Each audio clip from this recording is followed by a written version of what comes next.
Hello, my name is Jimmy Walter. Like everyone else, I watched the planes hit the World Trade Towers and I watched them collapse. Like everyone else, I thought it was the impact of the planes and the ensuing fires that caused the collapse. Like everyone else, I became concerned with terrorism. I went onto the internet and started researching the foreign newspapers and articles that were appearing there, but were not making the light of day in the American mainstream press, or were buried on page 88 in a small and usually misleading headline. What I discovered was that not only did Saddam Hussein not have weapons of mass destruction, did not have poison factories, but in fact fought Al-Qaeda tooth and nail as an arch enemy. But what really alarmed me was the fact that George Tenet, the CIA, and the international press were warning us clearly that invading Iraq would swell the terrorist ranks, increase terrorism, and make us less secure. I was so alarmed I ran full-page ads in the New York Times, USA Today, various alternative newspapers across the country. I was censored by the LA Times. I was ignored by everyone.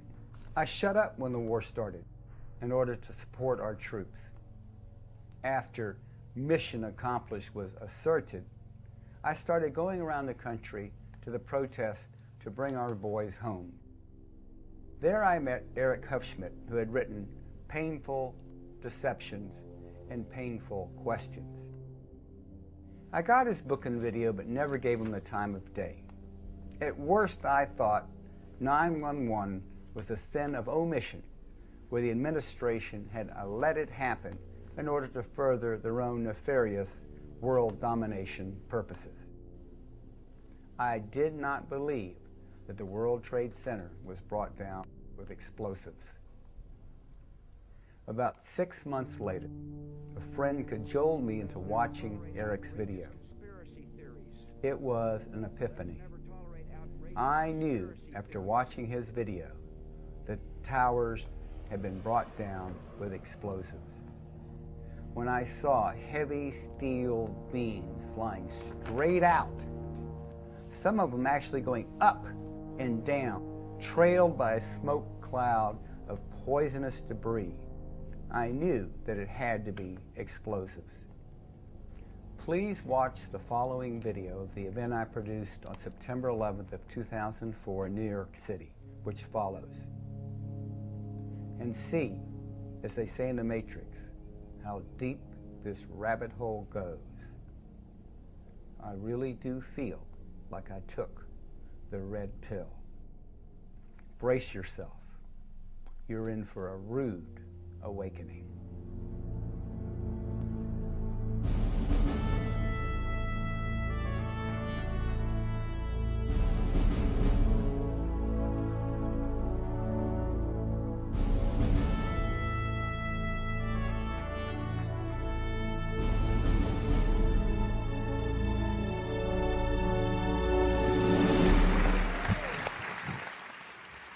I'm Ed Begley Jr. How are you all this evening? Thank you for coming. I'm going to be your host for this evening's program. Welcome to Confronting the Evidence, a call to reopen the 9/11 investigation. I'll be your host for this evening's program. I'd like to ask you please to finish taking your seats as we're going to begin in a moment. I don't need to tell you that tonight marks the 3rd anniversary of the September 11th events. To begin tonight's program, we ask you to join us in a tribute to the fallen, if you will.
We're going to hear from a lot of people this evening. We have a very distinguished panel, but right now I would like to bring out Jamie Hecht, my co-host for this evening. Jamie, would you come out here?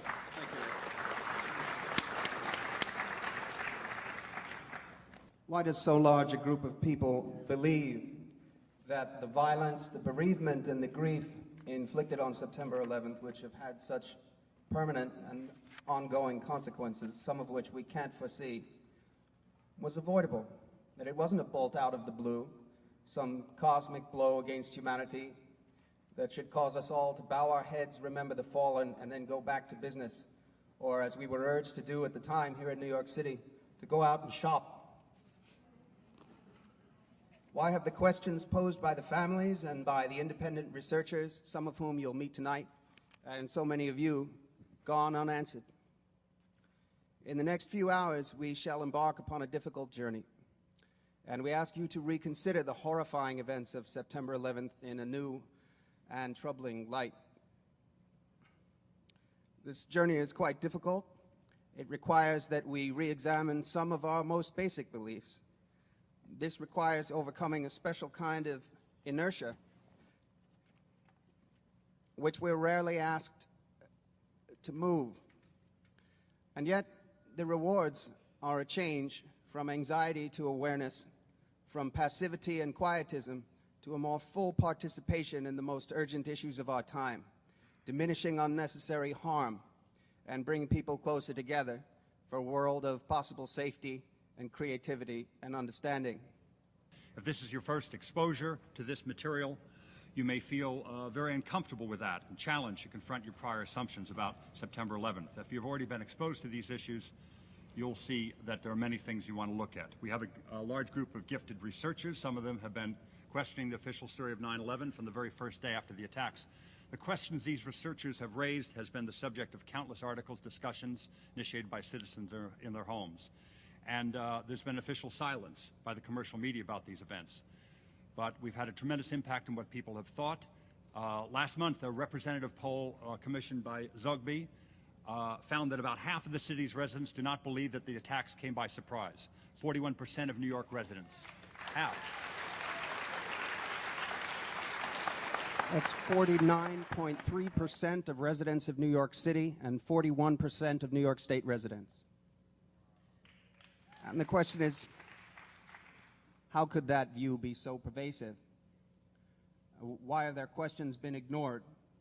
We believe we owe it to the victims and their surviving family members to conduct a searching and fearless examination of the events of 9/11 from a number of different angles and to pursue it wherever it leads. We know of no better way to honor the fallen than to marshal our forces, intellectual, emotional, and confront what repels us, dark implications of evidence which it's all too easy to put aside. We hope that as you draw your own conclusions, we can aim together at a more complete account of those events.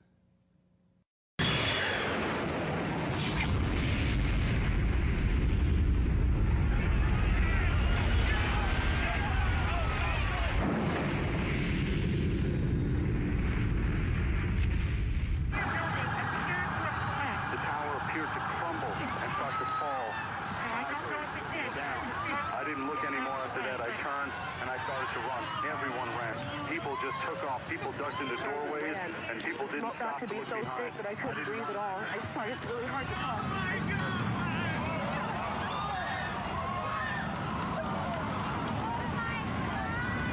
They're both down now. It's just a huge cloud of smoke. We have an airplane that crashed into the Pentagon.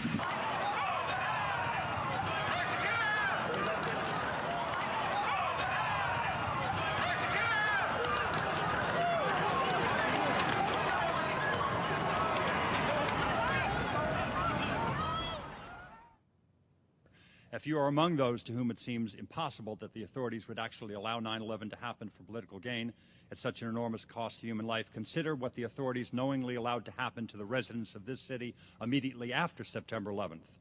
Let me please introduce Jenna Orkin of the World Trade Center Environmental Organization. Jenna.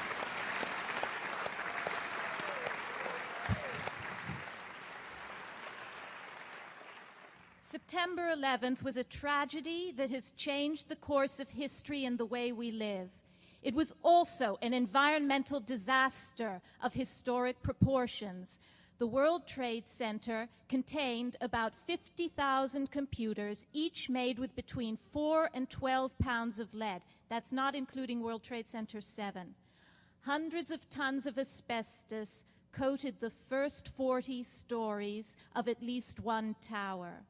The tens of thousands of fluorescent light bulbs each contained enough mercury to contaminate a quarter of a city block. The smoke detectors contained radioactive americium-241. The alkalinity of the air was equivalent to that of Drano. A month after the disaster, scientists from the University of California at Davis found levels of vanadium and very and ultrafine particles that were the highest they'd ever seen of 7,000 samples taken from around the world, including at the burning Kuwaiti oil fields.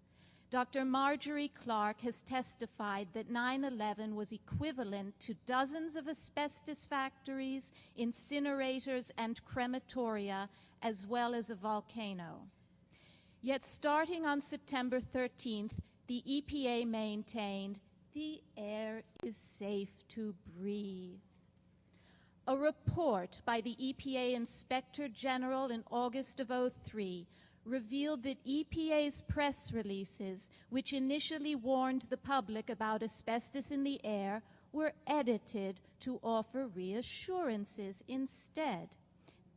The editing was performed by the Whitehouse Council on Environmental Quality in order to reopen Wall Street. That's in the report. As a result of the false good news, rescue workers were sometimes not allowed to wear respirators on the grounds that they might frighten the public. Insurance companies often refused to pay for cleanup, forcing residents to clean the tons of toxic debris in their apartments, as per the instructions from the New York City Department of Health. Use a wet mop or wet rag, and where the dust is really bad, wear long pants. We are beginning to see the consequences of this disastrous chain of events. Over half of the heroes who cleaned Ground Zero are already manifesting serious respiratory problems. Hundreds of firefighters can no longer work. And as a harbinger of what's in store for people, 14 rescue dogs have died. The Commission report deals with this issue in a footnote on page 555.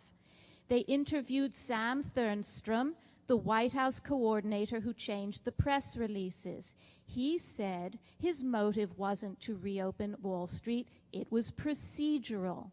His story is corroborated by Christy Todd Whitman, who told the initial lies.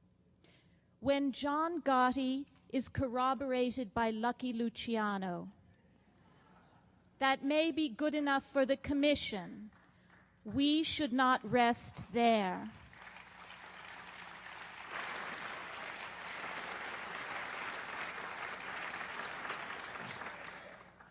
In the environmental disaster of 9/11, Osama bin Laden could not have found a better collaborator, a more kindred spirit than George W. Bush.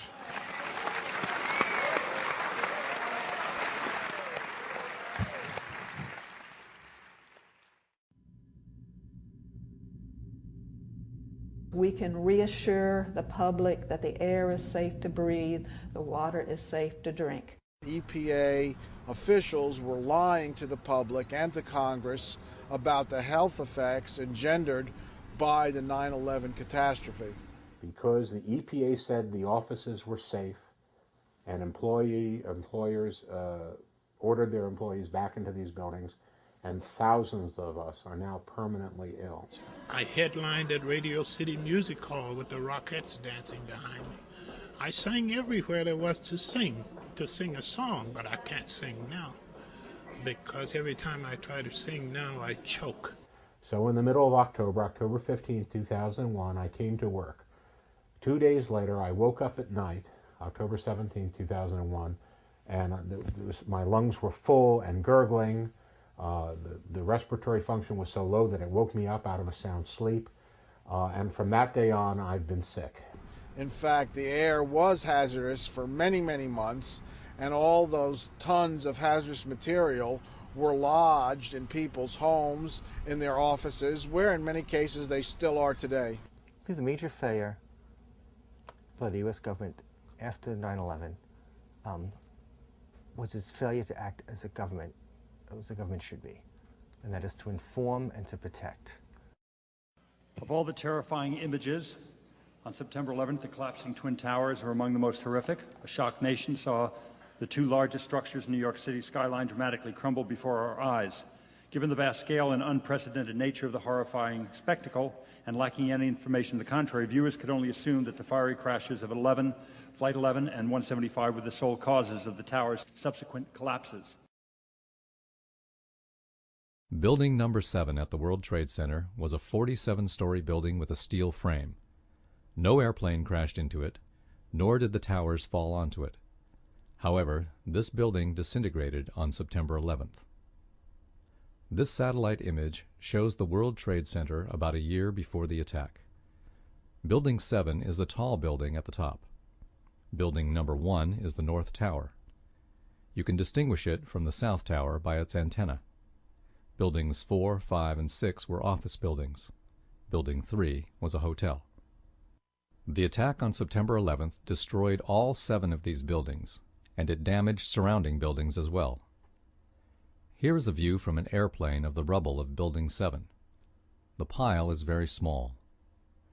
How did a 47-story steel building crumble into such a tiny pile of rubble? The Bush administration wants us to believe that fire caused it to disintegrate. Fires started in Building 7 at around 9 o'clock in the morning, a few moments after the plane crashed into the South Tower. These fires burned slowly all day. This photo shows the fires at 3 p.m. The fires are not easy to see because they are small, and the air is full of dust and smoke. Nearby buildings and reflections make it difficult to figure out where Building 7 is, so I'll fade out the other buildings for a moment so that you can see Building 7 more clearly. There are flames coming from only a few of the thousands of windows of this large building. Most floors do not have fires, and those that do are burning in a few small areas only. Compared to other office fires, these are small. Why didn't the sprinkler system extinguish them? This photograph shows the rear of Building 7. This side of the building doesn't have many fires either. There are no fires anywhere along the base of the building. Incidentally, in the background of this photograph are buildings number 5 on the left and 6 on the right. Both of those buildings have very serious fires burning inside. The government has never bothered to explain how Building 5 ended up with such serious fires. Despite the fact that the fires in Building 7 were so small that the sprinkler system should have extinguished them, at about 5:30 in the evening, the building suddenly imploded and crumbled into a pile of rubble. How did a few small fires cause Building 7 to collapse? According to Bill Manning, editor-in-chief of Fire Engineering, a magazine for fire departments, fire has never destroyed a steel building. I remember getting a call from the fire department commander telling me that they were not sure they were going to be able to contain the fire. And I said, you know, we've had such terrible loss of life. Maybe the smartest thing to do is pull it. And they made that decision to pull, and then we watched the building collapse. Now, the term pull, which you just saw Larry Silverstein use, is an industry term that means to demolish, a controlled demolition. What did Larry Silverstein exactly say here? Did he say World Trade Center 7 was a controlled demolition? If so, is it conceivable that through all the melee and hysteria that was going on the morning of September 11th, a demolition crew could have came in and taken down World Trade Center 7 within 7 hours?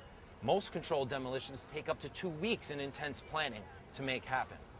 If this is the case, the only explanation that makes sense is that a controlled demolition was planned way in advance of September 11th, 2001. Shortly after September 11th, as what usually happens, many conspiracy theories began to emerge as to what really happened on September 11th of 2001. And because many of these theories were not grounded with any evidence, we didn't really pay too much attention to them. However, in February of 2002, my attention was drawn to the following website, entitled Hunt the Boeing, Test Your Perceptions. Now, the original website was completely in French and was released by the French and drew some very serious questions as to what had really happened at the Pentagon.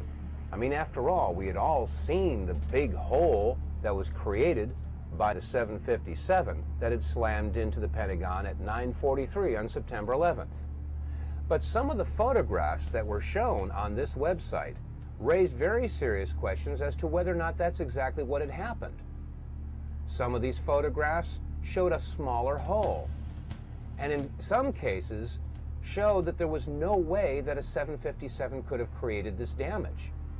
So we began our own investigation, and that started by taking a look at some of the magazines that we all saw at the supermarket checkout stands shortly after the events of September 11th. As I began poring through the photographs, I had one goal in mind, and that was to prove the French wrong with their website, Hunt the Boeing. After all, there must have been some photographic evidence that showed that a 757 had hit the Pentagon. But as we went through all these photographs, we could find no pictures whatsoever showing a tail, a nose, a fuselage, wings, engine, wheels, luggage, seats, nothing. There were no photographs showing any recognizable wreckage from a 757. Furthermore, when you look at the size of the hole at the Pentagon, it was approximately 65 feet across, and the height of the Pentagon is approximately 73 feet. From wingtip to wingtip, a 757 is 124 feet 10 inches. From nose to tail, a 757 is 155 feet and 3 inches in length, and the height is 44 feet and 6 inches. However, when you look at the hole at the Pentagon, you'll find that it's only approximately 65 feet across. How does a plane of those dimensions fit into a hole only 65 feet across? Upon further inspection, we found that the damage at the Pentagon was completely and totally inconsistent with the damage of the planes that had hit the World Trade Center.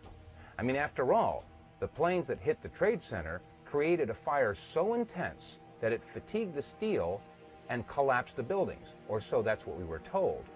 And yet, when you look at the left side of the Pentagon, you'll note that there is very little, if any, smoke damage or heat damage at all. On the third floor, it's very plain to see a file cabinet with a computer monitor. Neither of them are damaged. On the second floor, you can see a wooden desk. It hasn't burned. And on the first floor, a very curious sight indeed, a wooden stool with a book that is laying and open. The pages aren't even singed. Now, each of the planes involved in the September 11th attacks had embarked upon transcontinental flights, which means that they had a majority of their fuel left over when they hit their respective targets. That means that approximately 8,600 remaining gallons of fuel would have been ignited on the 757 that had hit the Pentagon. Again, we look at the photograph and ask ourselves, is the smoke and heat damage consistent with that amount of fuel being ignited? Another interesting question that is raised is in the photographs of the collapsed area of the Pentagon. If you'll note the upper floor and roof area, it appears that that area simply collapsed and does not show any impact damage from a tail section that was over 43 feet in height. How could a 757 slam into the Pentagon and not have an impact area where the tail section would have hit the upper floors? Shortly after these questions were raised and the topic was open for discussion on our radio show, The Power Hour, these 5 frames were released from a security camera at the Pentagon. The only problem is that the release of these 5 photographs seemed to raise more questions than they answered. First of all, why was the date incorrect in the lower left corner of the screen? Second of all, they really didn't show that there was a 757 that had hit the Pentagon. And thirdly, many people asked, is this the only security camera that was on at the Pentagon? The Pentagon. This is the nerve center for the United States military, supposedly the most secure building in the country. And this is the only video footage that was available of the most heinous attack ever recorded at the Pentagon? Where were all the other security cameras aimed? What about the security cameras that were on in the hallways at the Pentagon? Every inch of the Pentagon is under video surveillance. Where are those video cameras? We also had a report about a gas station whose video camera was pointed in the exact direction where the 757 would have hit the Pentagon. Shortly after the event, it was reported that federal officials showed up at that gas station and confiscated that footage.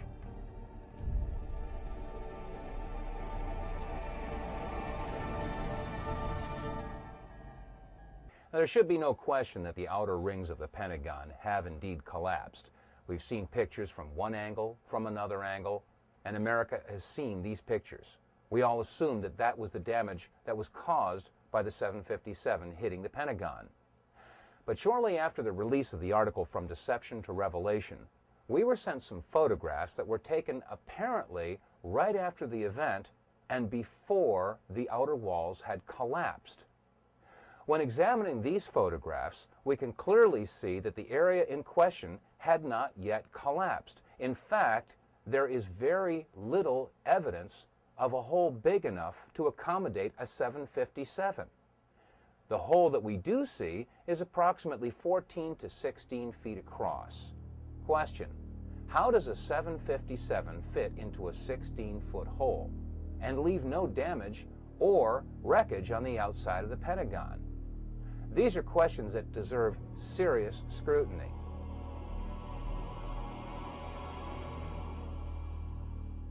Let's take a look at some of the photographs that were taken before the outer wall of the Pentagon collapsed. In this first photograph, we can see the firefighters pulling the hoses away from the fire truck. In the foreground, we can see wire spools that were left on the front lawn of the Pentagon. After all, this section of the Pentagon was under renovation. We'll use these wire spools as reference points. Also, to the right of those wire spools and on the face of the Pentagon, we can see that some concrete facing has broken away. We'll also use this as a reference point as we examine these photographs. Now, to the left of that area where the facing has broken off, we can clearly see that the Pentagon has not yet collapsed. There are some flaming areas, and that area appears to be the only section where there is a hole approximately 14 to 16 feet. Question: how does a 757 fit into a 16-foot hole and leave no wreckage on the front of the building? We can also see that the roof of the building does show fatigue, but has not yet collapsed. In this photograph, an astonished onlooker sees exactly what we're seeing. The Pentagon had not yet collapsed. And again, there is no sign of any wreckage whatsoever. No tail, no fuselage, no wings, no wheels, no engines, no seats, no luggage, nothing on the outside of the Pentagon. Pentagon roof line is clearly visible, and again, it is under fatigue, but it had not yet collapsed. As we examine this next photograph, let's take a good close look at the lower left corner. You'll see engine 331 from the Metropolitan Washington Airport Authority, and we contacted the fire chief from this engine company. Chief Plower agreed to come on our radio show along with 2 of his firefighters, but 1 hour before airtime, they canceled. We were told that the 2 firefighters had been placed on indefinite leave. When we look at this photograph, we can see that the fire retardant foam is being sprayed on the front of the Pentagon, and again, the area in question had not yet collapsed. And you can see right in the center of the photograph a big area where some of the concrete facing has broken away, and it appears that this is the only major hole in the front of the Pentagon. Again, is this hole big enough to accommodate a 757? And where is the wreckage? In this photograph, we again see engine 331 and fire retardant foam being sprayed on the front of the Pentagon. Note clearly, in the center of the photograph, we see the upper floors of the Pentagon, again, yet to collapse. But also notice that there does not appear to be any damage to these upper floors. Question: if the height of the Boeing 757 was 44 feet 6 inches, there should have been some point of impact in these upper floors, and yet when we look at these pictures, there doesn't appear to be any impact whatsoever in the area where the tail should have hit. And again, there is no wreckage visible on the front of the lawn. About 2 miles from the Pentagon, you can see the smoke billowing up from the building as the symbol of the United States Defense Establishment goes up in smoke. So there is an amazement all over Washington. We're also told that the bodies were able to be identified either by their fingerprints or by the DNA. So what kind of fire can vaporize aluminum and tempered steel and yet leave human bodies intact? On April 15th of 2004, we received a news release that alerted us to a website that was entitled www.letsroll911.org. Phil Jahan, the webmaster for this website, had taken the video clips that you've just seen and slowed them down and examined them frame by frame, and what he found was astounding. There are several different anomalies that need to be examined and questioned. First of all, what is attached to the bottom of the plane that hit the South Tower? And second of all, what is that brief flash that occurs just as the plane makes impact? Now let's take a look at this in slow motion. As the plane approaches the South Tower, notice carefully the belly of the plane. There appears to be something attached, and just as it hits the building, there's a flash. Let's take another look in super slow motion.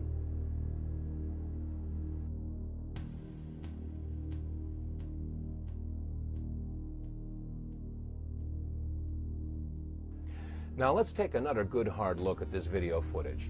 As the plane approaches, it is irrefutable that there is something attached to the bottom of this plane and a distinct flash as it makes contact. Now there are some that would say that this is a trick of light, a reflection. Well, let's keep in mind that if you hold a mirror in your hand and reflect the sun's rays, that reflection only goes where you aim that reflection. So a reflection should only be seen from one particular angle. Let's take a look at this event from another angle. And now let's take a look at it again from a third angle. And now let's take a look at it one more time from a fourth angle.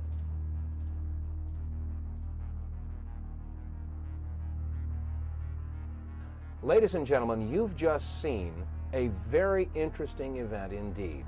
Not recorded by one, but recorded by 4 different cameras from 4 different angles. There can be no doubt that this is not the result of a reflection of any sort. Admittedly, what we've seen so far in this presentation is disturbing to say the least. To find that we were not necessarily told the truth about what happened at the Pentagon on September 11th, and now, according to the clips that you've just seen and the testimony that you've just heard, there was a whole lot more to the story when Flight 175 hit the South Tower. Well, I needed more information. I needed more evidence that showed that there was something else going on September 11th. And the only way to get more information was to go to the first plane, Flight 11, the American airliner that hit the North Tower. The French filmmakers, the Naudet brothers, were in New York City doing a documentary about the New York City firefighters. And this clip is the only known footage of the first plane hitting the first tower.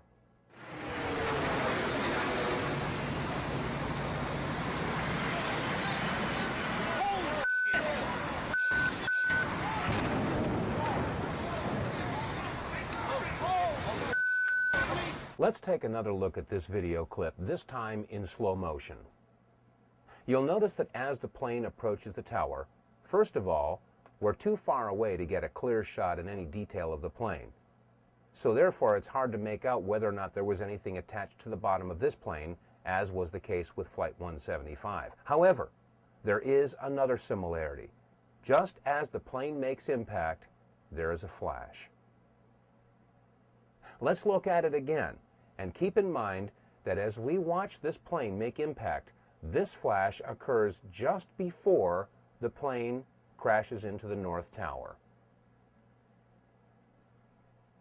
This time, as we watch this clip, note the shadow rising from the lower right of the Trade Center tower, and keep in mind that the shadow won't reach the impact point before the plane and vice versa. This is very important because the flash occurs before the shadow and the plane meet. This time, let's look at this clip in reverse. You'll notice that as the plane slowly backs out of the North Tower, it is clear of the tower, and then the flash occurs, indicating that the flash occurred before the plane made impact on the North Tower. One more time, this video clip showing the flash as the plane hit the North Tower.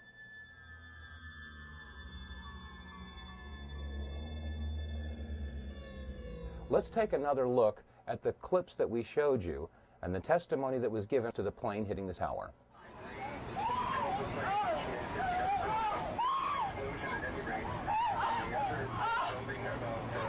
That was not American Airlines. That was not an American Airlines. The entire top of the building just blew up. The second explosion and another explosion. We have a report now of a fourth explosion at the Trade Center. There has just been a huge explosion. It almost looks like one of those implosions of buildings that you see. We heard a very loud blast, an explosion. Not clear now is why this explosion took place. Do you know if it was an explosion or if it was a building collapse? To me, it sounded like an explosion. But it was a huge explosion. I saw the two buildings. I'm thinking it was a bomb because it's two of them. This is actually, we believe, debris from one of the planes that hit one of the towers on the World Trade Center. The FBI is here, as you can see. They had roped this area off. They were taking photographs and securing this area just prior to that huge explosion that we all heard and felt. At least 2 blocks, and we started running. Floor by floor, it started popping out. It was if they had detonated. Yeah, if they were planned to take down a building. Boom, boom, boom, boom, boom, boom, boom, boom. All the way down. Big round of applause for Mr. Jeff King. Can I still be wearing this?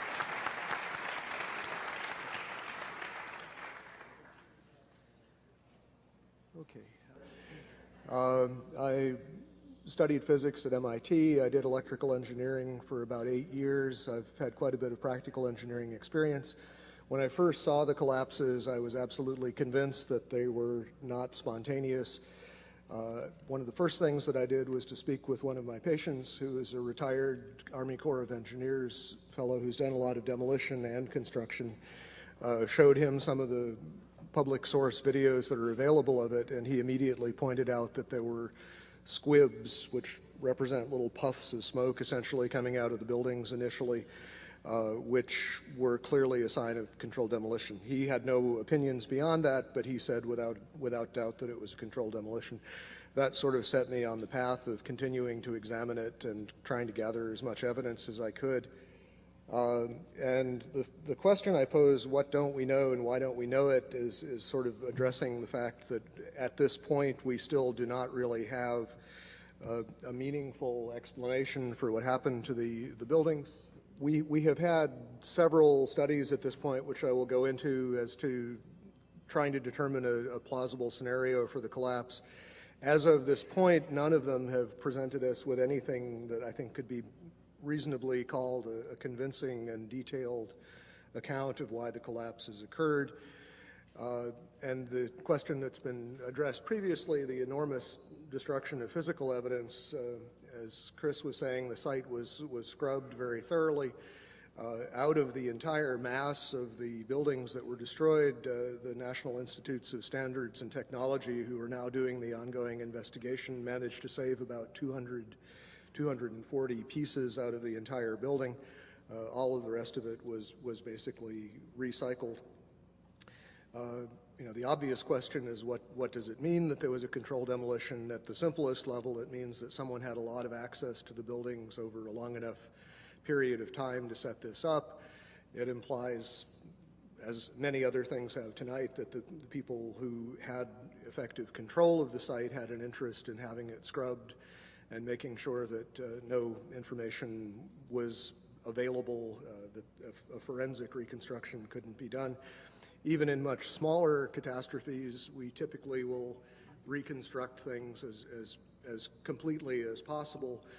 For example, TWA Flight 800 pieces were dredged off the bottom of the sea. A complete reconstruction was done to allow a detailed analysis. In this case, the exact opposite was done.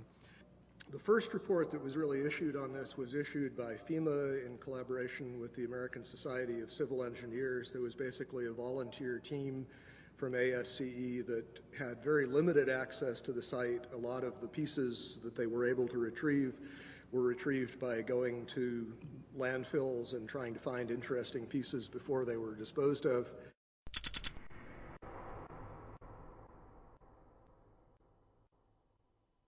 The initial FEMA report basically acknowledged that the kerosene would have burned off very quickly. What wasn't destroyed in the initial fireball would have been consumed fairly rapidly and would have only really served as an ignition for the rest of the material. And the second point being that the fuel here really was strictly office contents. If you think of a modern office with copying machines, computers, and as has been previously mentioned, the smoke, particularly from Building 2, just before it collapsed, was very black looking. This is generally an indication of an inefficient fire in which there is not enough oxygen for the amount of fuel. These types of fires typically burn very cool. They are not hot flames like blowtorches. The cores themselves, basically, if you've seen diagrams of the building, there's a large central rectangle in each of the towers that contained 47 columns. And these columns basically were the primary structural support of the building. They were given the role of supporting the whole gravitational load of the building. Since they were so strong, it would have been reasonable to think that they would have withstood, at least to some extent, the collapse. But in fact, as we see after the buildings collapsed, there was basically only little stubs of these things standing up a floor or two above the ground level. The cores did not have much in them that would burn. The cores basically were dedicated to things like elevator shafts, utility shafts, stairways. So you have drywall material, you have a little bit of carpeting, you don't really have any inflammable material in the core itself. The core was specifically designed so it could not function as a chimney. They did not want, in the case of a fire, for the fire to be able to travel through the elevators or for air to come in through the elevators. So they were designed with what this architect, Aaron Swirsky, I believe it was, referred to as a hermetically sealed system. There were fire shutters that were designed to close off the core in the event of an event like this. And those, as far as we know, functioned properly, which means that there was a very limited amount of oxygen available. Okay, as far as the issue of what failed and how, some of the initial suggestions, and these showed up in the NOVA documentary, which is a good example of what I like to call proof by computer animation. Thomas Egar, who was a material scientist but not a structural engineer, who became a spokesman for these documentaries, indicated that the floors had somehow failed, that the trusses supporting the floors had failed. This was the theory that was put forward actually in the initial FEMA report. Subsequently, there have been basically complete contradictions of that. Jim Hoffman has done quite a bit of research which is available on the web concerning the problems with this idea that the floors would have simply fallen. There was a study done by Weidlinger Associates. The chief engineer there was Mathis Levy, who's a very well-known authority on building collapses. He specifically disavowed the idea of pancaking or collapsing of the floors. And the most recent official report we have on this, which is from National Institutes of Standards and Technology, NIST, rejected the idea that floor collapse was part of it. And so as a result, we have basically no sequential model at this point. What NIST has suggested is that there was some kind of simultaneous collapse of the cores, but they have not attempted to give any kind of modeling as to whether those cores could have in fact been destroyed by the fires in the way that they claim. Unfortunately, the material that would have allowed a detailed fire analysis, the actual physical evidence, is all gone. One of the most significant things to my thinking that indicates that this could not have been the sort of collapse that we are told it was is the presence of the dust clouds. And as you've seen in the pictures, and I'm sure all of us have seen probably more than we would like, there were very, very large clouds of very thick dust that enveloped the area, that crossed the river, that made it almost all the way to New Jersey from the pictures that I've seen. This type of flow is something that we are familiar with in physics. It occurs in only two situations that we know of naturally. One is in volcanic eruptions, where a large amount of material is suddenly exploded into the air and basically forms small particles. The other situation is something called turbidity currents. These occur along the edges of the continental shelves, where mud or sediment will slump, become suspended in water. And the common thread is that you have large amounts of a dense material that is suspended very quickly in a fluid, thereby creating another denser fluid, which is in effect the dust cloud. And that fluid can achieve considerable velocities. The problem with creating this sort of slurry of fine particles is that there really is no mechanism that has been proposed. We have concrete floors with carpeting or flooring over them. We have furniture.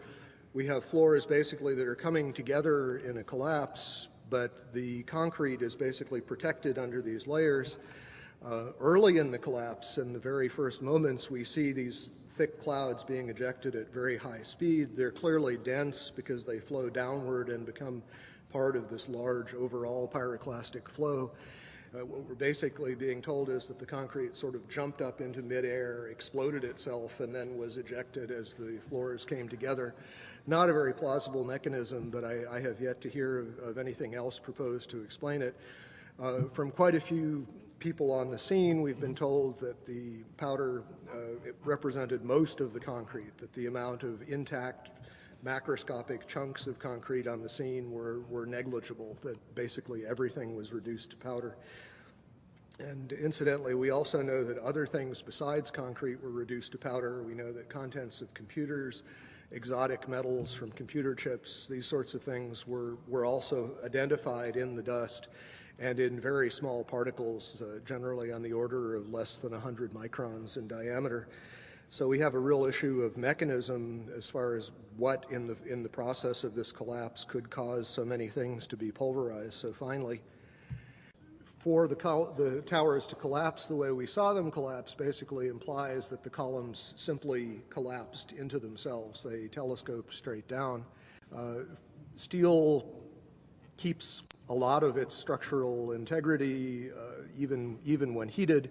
Until you begin to approach the melting point, you don't really see a catastrophic loss of strength, and this is what we're talking about. We're talking about basically vertical box columns collapsing into themselves, which implies a complete loss of mechanical strength.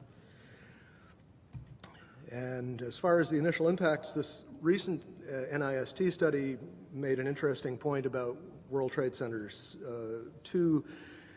The film analysis showed that it oscillated for about 4 minutes after it was struck by the airplane, and the oscillation rate was identical to what would be expected for the intact tower.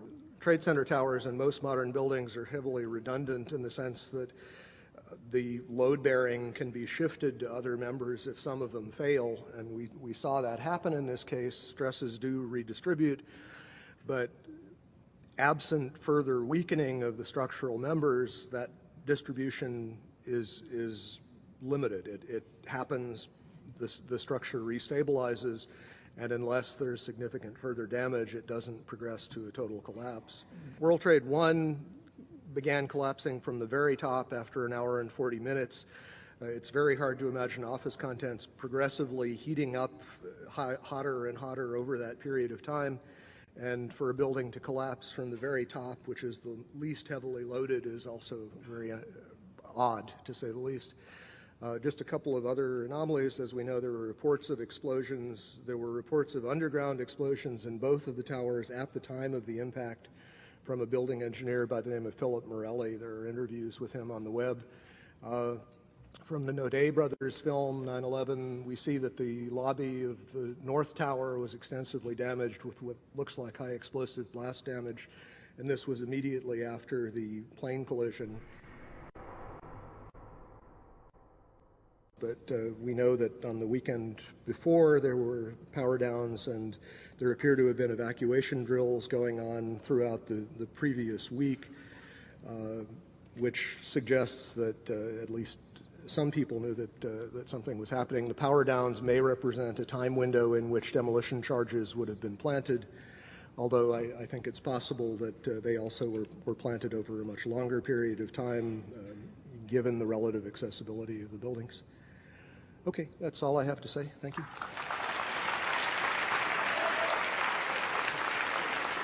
Thank you, Jeff King. Thank you very, very much. A common explanation as to why no U.S. military interceptors took to the skies on September 11th until it was too late is that it was simple incompetence. Well, let me deal with the incompetence theory. First, by taking you back to October 26, 1999. That is the day the chartered Learjet carrying golfer Payne Stewart crashes, killing all on board. This from the National Transportation Safety Board crash report. 9:19 a.m., the flight departs. 9:24, the Learjet's pilot responds to an instruction from air traffic control. 9:33, the controller radios another instruction. No response from the pilot. For 4.5 minutes, the controller tries to establish contact. Having failed, the controller calls in the military. Note that he did not seek, nor did he require, the approval of the President of the United States, or indeed anyone. It's standard procedure, followed routinely, to call in the Air Force when radio contact with a commercial passenger jet is lost, or the plane departs from its flight path, or anything along those lines occurs. 9:54, 16 minutes later, the F-16 reaches the Learjet at 46,000 feet and conducts a visual inspection. Total elapsed time, 21 minutes. So what does this prove? Well, it proves that standing routines exist for dealing with all such emergencies, for instance, loss of radio contact. All personnel in the air and on the ground are trained to follow the routines, which have been fine-tuned over decades, as the Learjet incident illustrates. For large scheduled aircraft, tracked throughout on radar, to depart extravagantly from their flight paths would trigger numerous calls to the military, especially after 2 have hit the World Trade Center and now 1 is speeding toward Washington, D.C. It flies over the White House, turns sharply, and heads toward the Pentagon. Everyone, and I mean everyone, now knows these planes are very bad news. It's been reported on all TV networks for more than half an hour that this is a terrorist attack. Now, Andrews Air Force Base is a huge installation. It's home to Air Force One, the President's plane. It's home base for 2 combat-ready squadrons of jet interceptors, mandated to ensure the safety of the U.S. Capitol. Andrews is only 12 miles from the White House. On September 11th, the squadrons there are the 121st Fighter Squadron of the 113th Fighter Wing, equipped with F-16s, and the 321st Marine Fighter Attack Squadron of the 49th Marine Air Group Detachment A, equipped with FA-18s. This information was on the website of the base on September 11th. On September 12th, Andrews chose to update its website. I find it odd that after the update, there's no mention of the F-16 and F-18 fighters. The base becomes, according to the website, home to a transport squadron only. Yet at 6:30 the evening of September 11th, NBC Nightly News, along with many outlets, reported, It was after the attack on the Pentagon that the Air Force then decided to scramble F-16s out of the D.C. National Guard Andrews Air Force Base to fly a protective cover over Washington, D.C. Throughout the northeastern United States are many air bases, but that morning no interceptors respond in a timely fashion to the highest alert situation. This includes the Andrews squadrons, which have the longest lead time and are 12 miles from the White House. Whatever the explanation for the huge failure, there have been no reports to my knowledge of reprimands. This further weakens the incompetence theory. Incompetence usually earns reprimands. This causes me to ask, and other media need to ask, if there were stand-down orders. The events of 9/11 begin with aircraft going wildly off course. Incredibly, despite radar tracking for almost 2 hours, the whole of the mighty U.S. Air Force goes AWOL that morning. It's a mind-bending anomaly. Not a single U.S. Air Force interceptor turns a wheel until it's too late. There are no jets at all. It's a matter of historical record. That could happen only two ways. Either it was staggering multiple simultaneous coincidental incompetence at all levels in many agencies defying known laws of averages, a 54 million to 1 chance, which is the 9/11 Commission official story. There's another explanation. The U.S. Air Force is neutralized by design. The evidence indicates this is about a 1 to 1 chance. Michael Rupert, a former Los Angeles Police Department detective, was the first major 9/11 skeptic and researcher in the world and remains one of the foremost. He was one of 40 experts on 9/11 who testified at the 6-day International Citizens Inquiry into 9/11, held in Toronto in May of 2004. I helped organize that event. At the inquiry, Michael Rupert addresses the absence of jet interceptors, but the unlikelihood of a simple stand-down order, and asks, what if they were so confused and had been so deliberately confused that they couldn't respond? Michael Rupert is standing by at his office in Sherman Oaks, California. Michael, thanks for this. What is the reason for the failure of U.S. military jets to show up in a timely fashion on 9/11? Well, the simple fact is, Barry, that they didn't know where to go. The reason that they didn't know where to go was because a number of conflicting and overlapping war game exercises were taking place, one of which, Northern Vigilance, had pulled a significant number of North American fighter aircraft into Canada and Western Alaska and Northern Alaska in a mock Cold War hijack exercise. There was another drill, Vigilant Guardian, which was a hijack exercise, a command post exercise, but it involved the insertion of false radar blips onto radar screens in the Northeast Air Defense Sector. In addition, we have a confirmation, thanks to General Richard Myers, who was acting chairman of the Joint Chiefs, who told Richard Clark, as reported in Clark's book, that there was another exercise, Vigilant Warrior, which was, in fact, according to a NORAD source, a live-fly hijack drill being conducted at the same time. With only 8 available fighter aircraft, and they have to be dispatched in pairs, they were dealing with as many as 22 possible hijacks on the day of 9/11, and they couldn't separate the war game exercises from the actual hijacks. But this was done deliberately, though. Apparently so, and I will be saying that in my forthcoming book, Crossing the Rubicon, 9/11 and the Decline of American Empire at the End of the Age of Oil.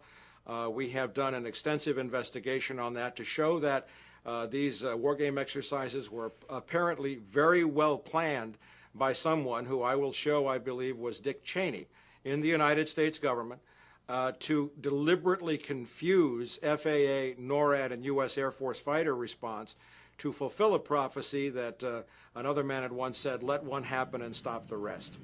On that very point, we have a recording. Hi, Boston Center, Team U. We have a problem here. We have a hijacked aircraft headed towards New York. We need someone to scramble some F-16s or something up there to help us out. Is this real world or exercise? No, this is not an exercise, not a test. Now, the 9/11 Commission didn't mention the war games, is that right? No, in their final report they did mention, I think in one paragraph, Vigilant Guardian, but the response given by NORAD Commanding General Ralph Eberhart and other Air Force spokespeople was absolutely nonsensical, and it made no mention of any of the other war game exercises. Eberhardt's position was, in fact, which is a very ludicrous position, that the Vigilant Guardian exercise, leaving aside the others, actually helped speed response on 9/11, and that is absolutely not the case. How does this relate to the 9/11 Commission report, which says that planes had gone in the wrong directions? Well, that's a separate issue, and that remains to be clarified. But what I will be disclosing in my book, in effect, is that there were two simultaneously operating command and control systems functioning on the day of 9/11, and at sometimes they were issuing conflicting orders.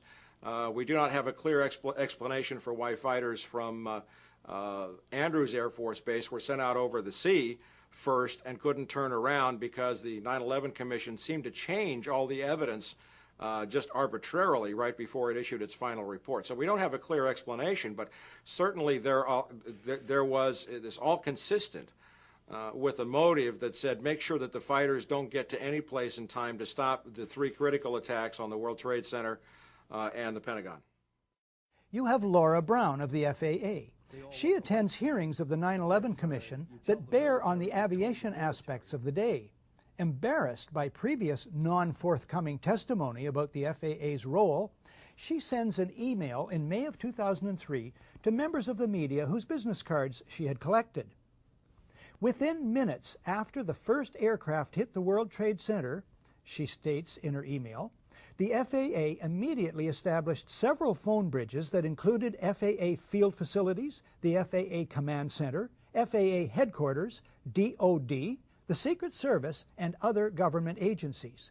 The U.S. Air Force liaison to the FAA immediately joined the FAA Headquarters phone bridge and established contact with NORAD on a separate line. The FAA shared real-time information on the phone bridges about the unfolding events, including information about loss of communication with aircraft, loss of transponder signals, unauthorized changes in course, and other actions being taken by all the flights of interest, including Flight 77. The Commission imagines, page 35, that at 8:46, when Flight 11 hits the North Tower of the World Trade Center, neither the President or anyone, quote, in the White House or traveling with the President knew that Flight 11 had been hijacked at 8:14 that morning. Wrong. The Commission imagines, page 39, that as late as 9:30, quote, no one in the President's traveling party had any information that other aircraft were hijacked or missing. Wrong. The Commission imagines it can get away with such claims, even though millions of people saw TV news reports about the hijackings on CNN beginning at 8:48. Unlike the Northwoods plan, the FBI actually carried out the attack on the World Trade Center in 1993. They actually hired a retired 43-year-old former Egyptian army officer, Ahmad Salam, and paid him $1 million and gave him real explosives, a detonator, and told him to build a bomb and to give it to the foolish people that he was controlling to allow them to attack the World Trade Center complex. There was only one problem with their plan. Mr. Salam was not as ruthless and sociopathic as the FBI and their globalist controllers. He began to get very concerned right before and, of course, after the attack, saying, why are you giving me real explosives if this is just a sting operation? When they told him to go ahead and let the attack go forward, he secretly recorded the head of the FBI in New York ordering him to let the bombing take place. It's very important to understand that all the evidence you just saw is documented, 110%. It is part of the public record. The FBI admits it, but the media wrote a few stories about it. There were a couple of nightly newscasts. It was never heard of again. In July 2001, Ken Williams of the Phoenix FBI office wrote a now famous memo to headquarters suggesting a nationwide program to keep tabs on suspicious flight school students. But the suggestion was suppressed before 9/11 by the FBI's Radical Fundamentalism Unit, where Michael Maltby, Marion Bowman, and unit head David Frasca all had access to it. Shortly afterward, in August of 2001, The Minneapolis FBI field office questioned recently arrested Zacarias Moussaoui, later alleged to be the 20th hijacker. As the investigation intensified in the weeks before 9/11, one Minneapolis agent claimed he was worried Moussaoui might try to fly a hijacked airliner into the World Trade Center. But the Minneapolis investigation was so vigorously blocked that agents joked Osama bin Laden must have a mole at FBI headquarters. Once again, it was Michael Maltby, Marion Bowman, and David Frasca who played a role in the obstruction. All three had knowledge of the Phoenix memo at the time, yet none of them told anyone in the Minneapolis office about it prior to 9/11.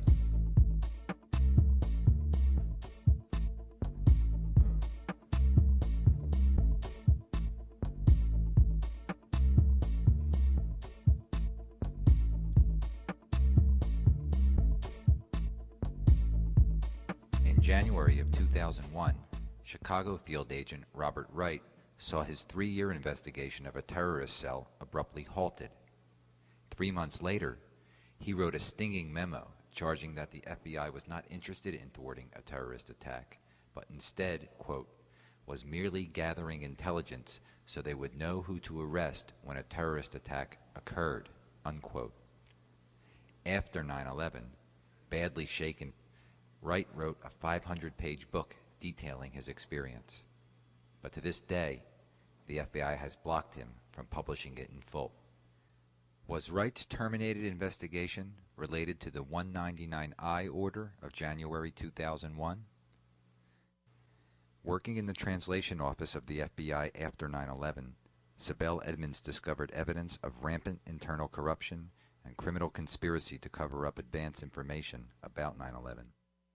Placed under a gag order by the Justice Department, Edmonds has been denied the opportunity to tell her story in full, but she has courageously found ways to get word of her ordeal out to the public. She has joined with the 9/11 Truth Movement and has not wavered in her claims.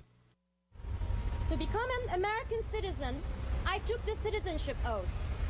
In taking this oath, I pledged that I would support and defend the Constitution and laws of the United States of America against all enemies, foreign and domestic.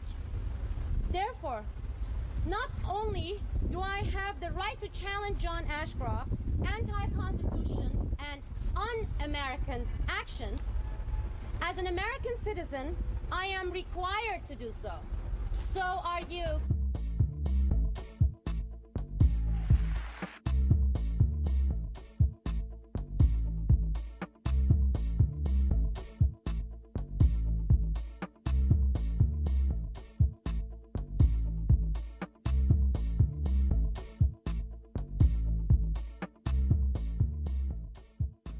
The 9/11 Commission report fails to mention anything at all about Robert Wright. Sibel Edmonds and Colleen Rowley are each mentioned just once, in footnotes that reveal nothing about what they said. Also unmentioned in the report are David Frasca, Marion Bowman, and Michael Maltby, the officials who should rightly have to answer why these investigations were apparently blocked.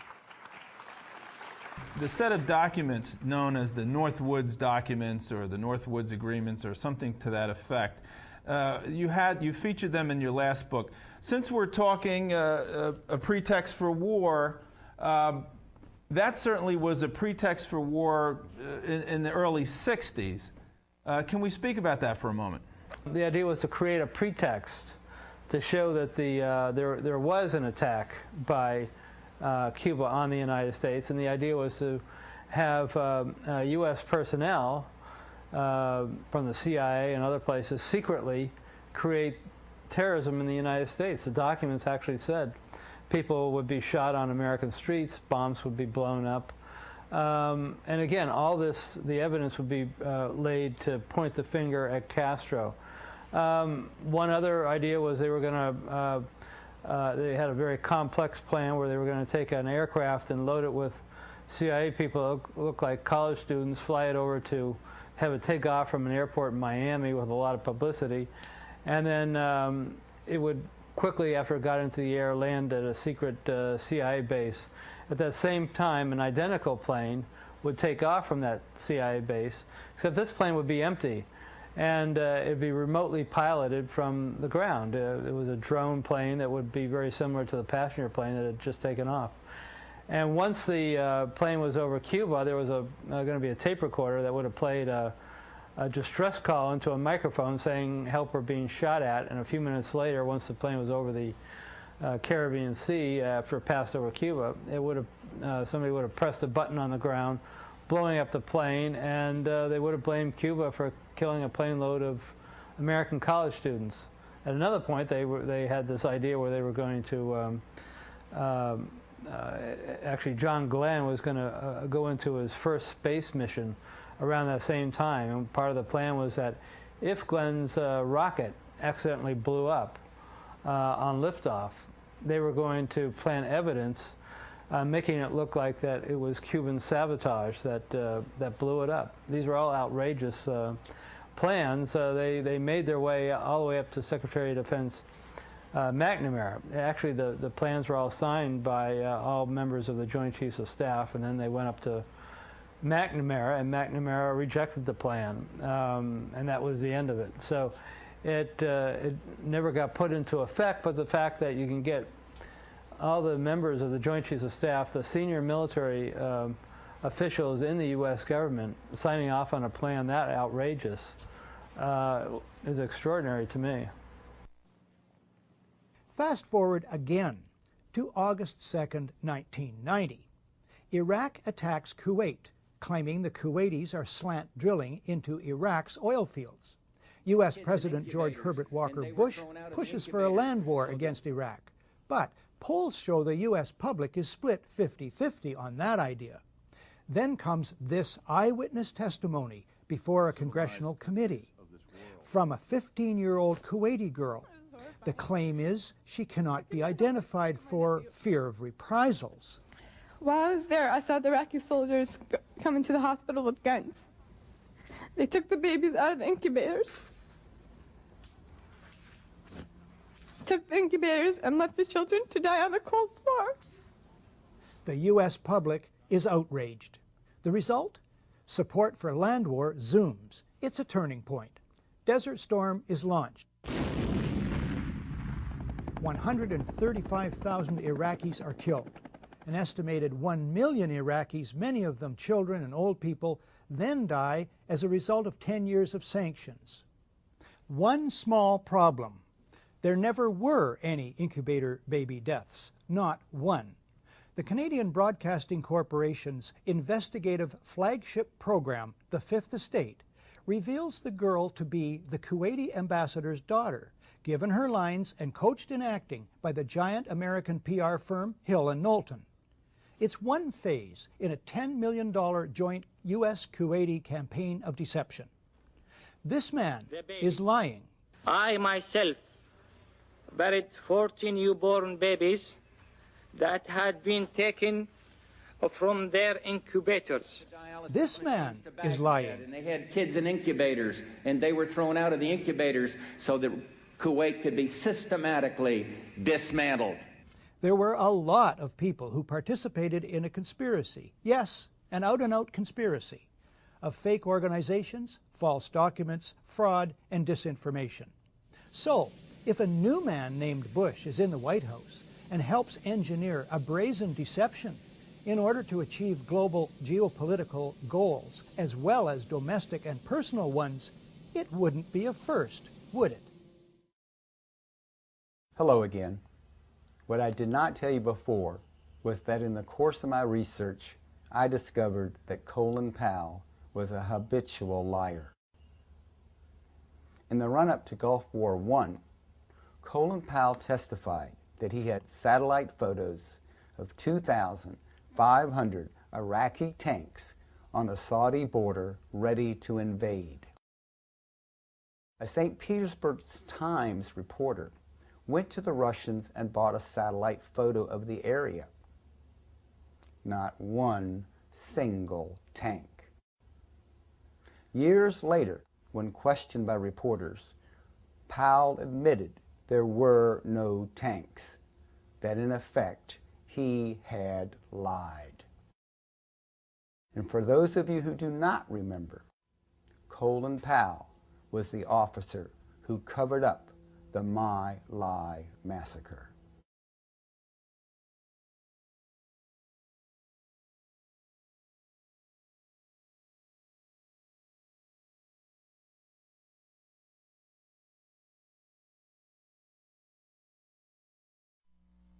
Repeat after me. I, George Walker Bush, do solemnly When George W. Bush took office in 2000, he brought with him Vice President Dick Cheney, Secretary of Defense Donald Rumsfeld, and Deputy Secretary for Defense Paul Wolfowitz, all of whom had served together previously in the administrations of Ronald Reagan and George H.W. Bush. Paul Wolfowitz, in particular, had long been recognized as the intellectual force behind a radical neoconservative fringe of the Republican Party. For years, Wolfowitz had been advancing the idea that the United States should reconsider its commitments to international treaties, international law, and multilateral organizations such as the United Nations. A radical plan for American military domination first surfaced during the administration of George H.W. Bush. In 1992, Paul Wolfowitz, working in the Department of Defense, was asked to write the first draft of a new national security strategy, a document entitled the Defense Planning Guidance. The most controversial elements of what would later come to be known as the Wolfowitz Doctrine were that the United States should dramatically increase defense spending, that it should be willing to take preemptive military action, and that it should be willing to use military force unilaterally, with or without allies. This new reliance on military force was necessary, according to Wolfowitz, to prevent the emergence of any future or potential rivals to American power, and to secure access to vital resources, especially Persian Gulf oil. Out of power during the Clinton presidency, Wolfowitz and his colleagues affiliated themselves with a number of influential conservative think tanks. In 2000, they would craft yet another proposed national security strategy, this one published by a right-wing think tank calling itself the Project for the New American Century. At its core, the document revived the Wolfowitz Doctrine. It called on the United States to increase the military budget by up to $100 billion, to deny other nations the use of outer space, and to adopt a more aggressive and unilateral foreign policy that would allow the United States to act offensively and preemptively in the world. The elimination of states like Iraq figured prominently in this grand vision. But even these hardline conservatives knew that the Wolfowitz Doctrine was likely too radical to win the support of the foreign policy establishment, their own Republican Party, and the American people. In their defining document, written in September of 2000, a full year before 9/11, they acknowledged that the process of transformation, even if it brings revolutionary change, is likely to be a long one.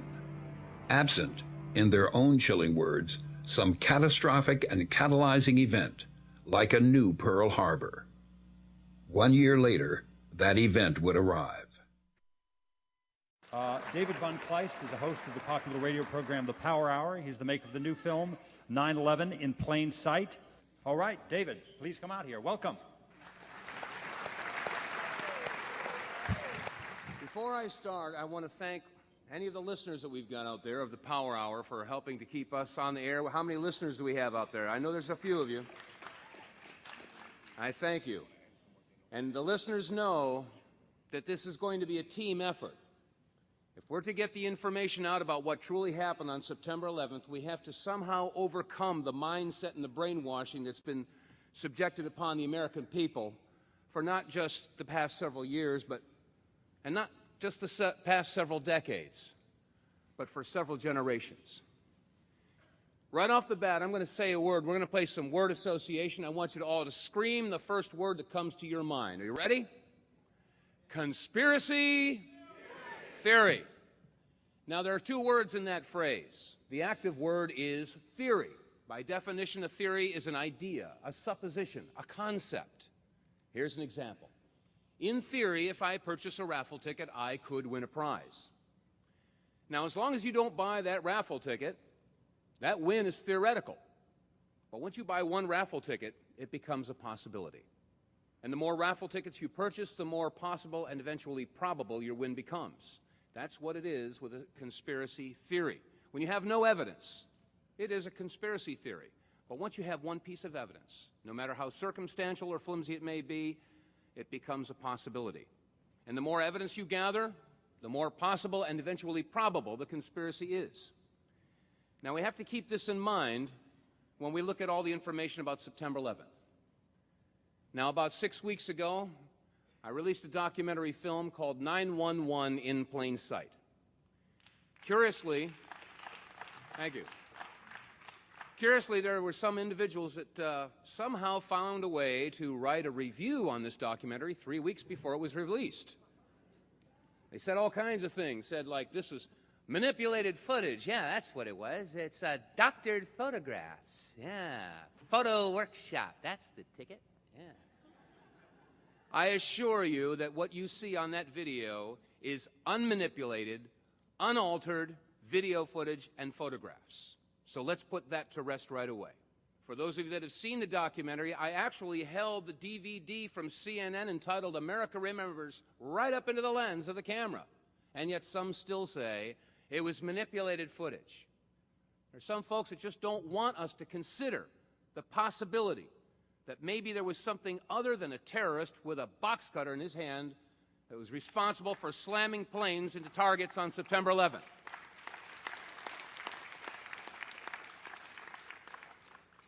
Now, you've seen some of the clips here about the Pentagon. 2.5 years ago, I wrote an article called From Deception to Revelation, and I was summarily raked over the coals for even having the audacity and the unmitigated gall to suggest that something other than a 757 had hit the Pentagon. People said I must have been some part of a COINTELPRO operation. Artichoke, that's what it was. And now, and I don't even want to bring up some of the websites out there that claim to want to know what really happened. Some of them really want to snoop around to find out what's really going on. You could figure it out. But when people look at these videos, the video clips in 911 in plain sight, the big question comes up, Dave, you're saying that no plane hit the Pentagon, and maybe the planes were switched that hit the towers. Wait a minute. What happened to the plane? You have to tell me what happened to that plane. Where are those people? You must have some sort of an idea. Well, yeah, I do. And if I came forward with that idea, it would be a conspiracy theory, wouldn't it? The whole point of the Project 911 in plain sight was to stick with video evidence and photographic evidence and ask questions. And that's all we did. Boy, some people really hate it when you ask questions. And for those of you that continue to ask the question, well, you have to tell me, where's the plane? Where are the people? I don't know. But let's consider this. Let's say you put a loved one on a bus here in New York, and they're going to go to Boston. What's it, about 5.5, 6 hours? Something like that. So you take them down to the Greyhound bus terminal. You put them on a Greyhound bus. They get on the Greyhound bus. They sit in the window of the Greyhound bus. Right over the logo, it says Greyhound bus. They wave to you on the Greyhound bus as it leaves the Greyhound bus terminal. 5.5 hours later, we interrupt this program to bring you a terrible news bulletin. Seems that a Greyhound bus has lost control and slammed into City Hall at Boston. There was a big explosion and everybody was killed. And of course, there's terrible mourning and memorial services and all kinds of terrible things go on. Well, about 2 weeks later, somebody comes up with a photograph or a video of the bus just before it hit the City Hall, and you know what? It says Trailways on the side. Question, where did the Greyhound bus go? Do you know? I don't know.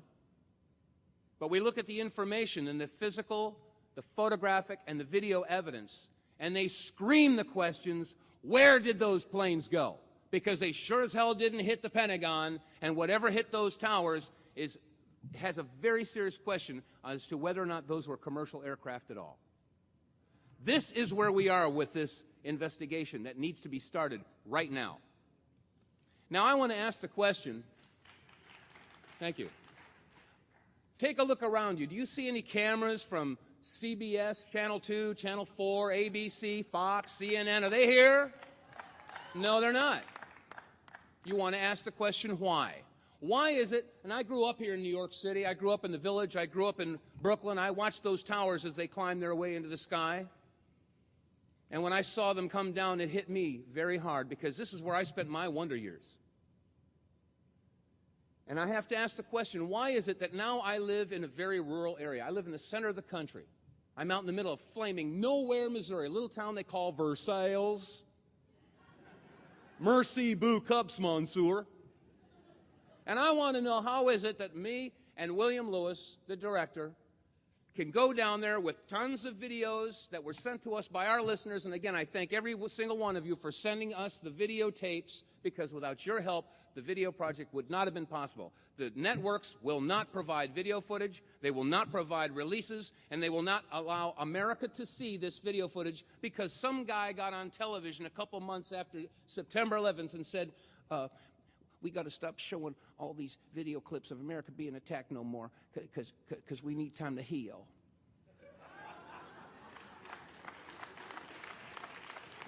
Once you see these video clips in slow motion, you'll understand why they won't show them anymore. And for those of you that are curious, go to the Borders or the Barnes & Noble and buy the CNN disc, America Remembers.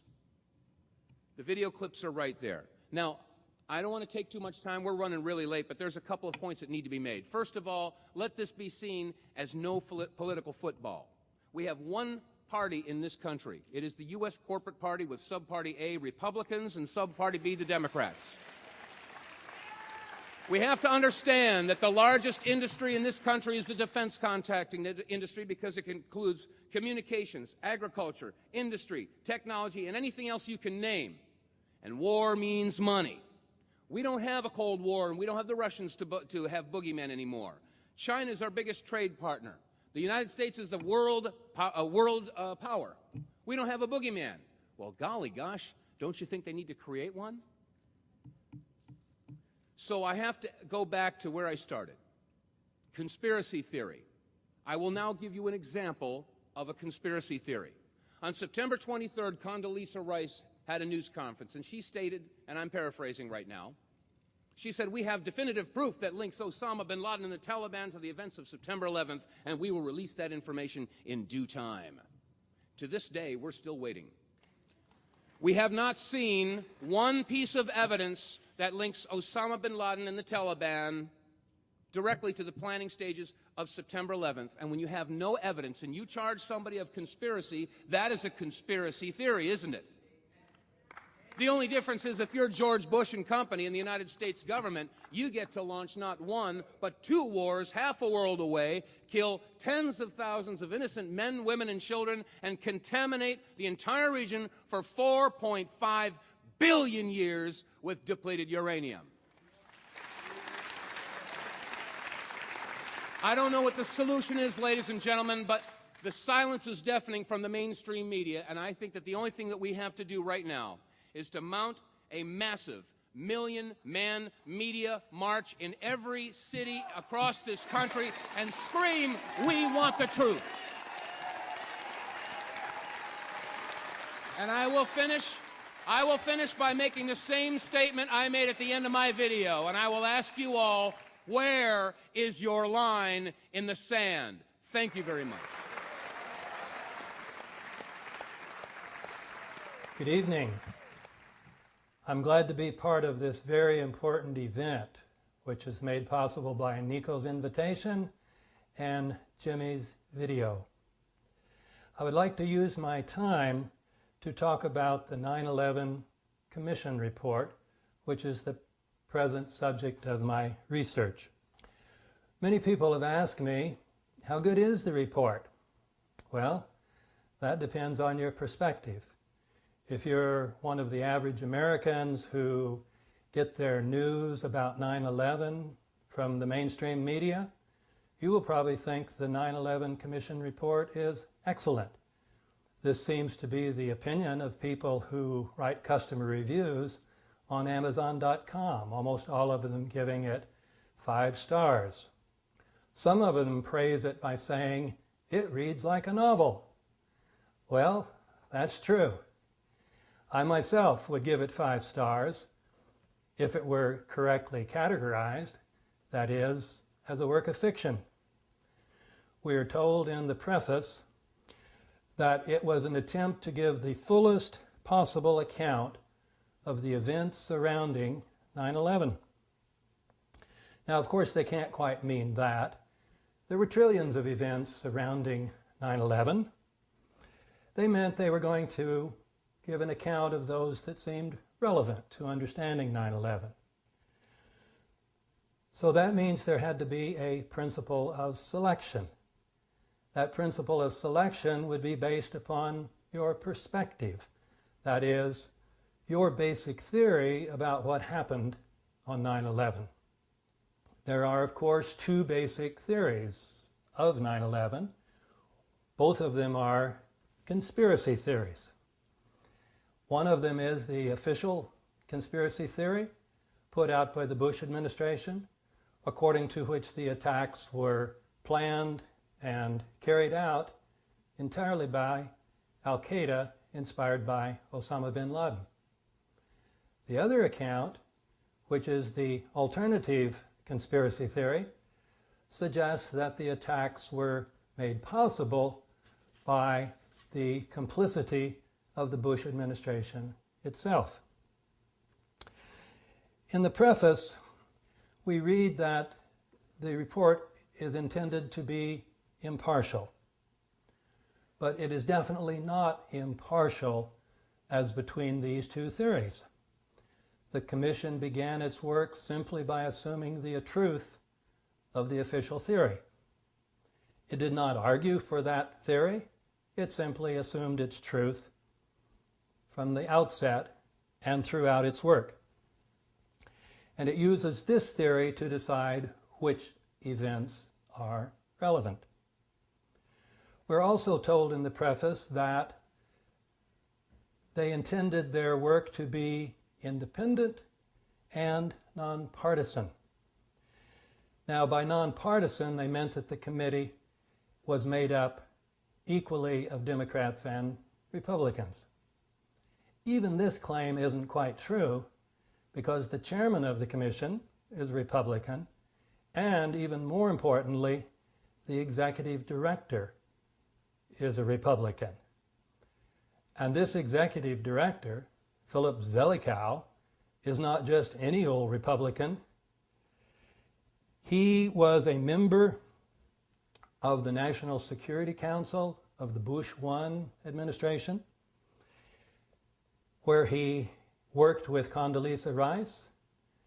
Then, during the Clinton years, when the Republicans were out of office, he and Condoleezza Rice co-authored a book. And I have co-authored a book with somebody, and I know you have to be very good friends and you have to share almost all beliefs in common. He then worked for the transition team for the National Security Council for the transition between the Clinton and Bush administrations. And finally then, he was appointed to Bush's Foreign Intelligence Advisory Board. So the commission is definitely not independent, if you mean independent from the White House, because the executive director represents the perspective of the White House. Now, why is this important? The executive director directed the work of the staff, and the staff of the commission, not the commissioners, did almost all the work. And as director of the staff, he decided which lines of inquiry were worthy to be looked into, which subjects should be subject to research, and which ones should not. Therefore, as executive director, Zelikow could direct the staff to investigate those events that were relevant to the official conspiracy theory and simply ignore all events that would be supportive of the alternative conspiracy theory. Some critics, having read the 9/11 Commission report from the perspective of the alternative theory, have called it the 9/11 Omission Report. Well, this is a good name because it systematically excludes virtually every fact supporting the alternative theory. But given Zelikow's role, this should be no surprise to us. Some people have also called it a whitewash, and it is. But this term assumes that the Commission should have investigated the White House, that is, various kinds of evidence suggesting that there was complicity by the White House. But given Zelikow's position, any investigation of the White House would have been carried out by, essentially, the White House itself. A more accurate way to put it was that as the White House's inside man on the Commission, Zelikow was in position to make sure that the White House, along with the CIA, the FBI, the Pentagon, and the Justice Department, was not investigated. Once we understand this, we will not be surprised by the Commission's omissions. Christina Borgerson is the author of Into the Buzzsaw, Leading Journalists Expose the Myth of a Free Press, a collection of stories about reporters who acted courageously and discovered that no good deed goes unpunished. She's won an Emmy and a Murrow Award for investigative reporting. Christopher Scheer is the co-author of The 5 Biggest Lies Bush Told Us About Iraq. He co-authored the Oscar-nominated script for the film Nixon. Paul Thompson has compiled the world's most compendious resource of mainstream press stories about the events of 9/11, the complete 9/11 timeline at cooperativeresearch.org. Finally, Dr. Robert Bowman, an old friend of mine, by the way, a man who flew 101 combat missions as a fighter pilot in Vietnam and who today takes a stand against war. He headed the Star Wars programs under Ford and Carter and then opposed them under Reagan. He now heads the Institute for Space and Security Studies. Welcome, everyone. Let me start with Dr. Bowman. What is your assessment of the film clip about the Project for a New American Century that we just saw? Do these guys really have that much influence? Absolutely. As a matter of fact, this bunch not only drew up a plan for the foreign policy of the United States, they also drew up a plan for the foreign policy of Sharon's Likud government of Israel. Both of these plans, drawn up by largely the same people, included regime change in Iraq as a central element. And as the clip noted, they acknowledged it couldn't happen. The American people wouldn't allow it unless there was a new Pearl Harbor. And that is what 9/11 was. If I could clarify, he's referring to a paper that came out in 1996 called A Clean Break, which was written for Benjamin Netanyahu, the just newly elected Israeli prime minister, and it's written by, I believe, Douglas Feith and a number of the people who are lately involved in this Israeli spy scandal. So David Wormser is another one. So that these, the neocons, we refer to them, actually gave advice to Sharon and also pretty much the same people in the Project for the New American Century. Paul, what about 9/11? Why is anyone doubting it? Weren't all the real questions cleared up by the 9/11 Commission? We can see so many instances of conflicts of interest. For instance, Philip Zelikow, who is the executive director, and he was the person who is in charge of figuring out who the witnesses are going to be, where the evidence, and what evidence they were going to look at.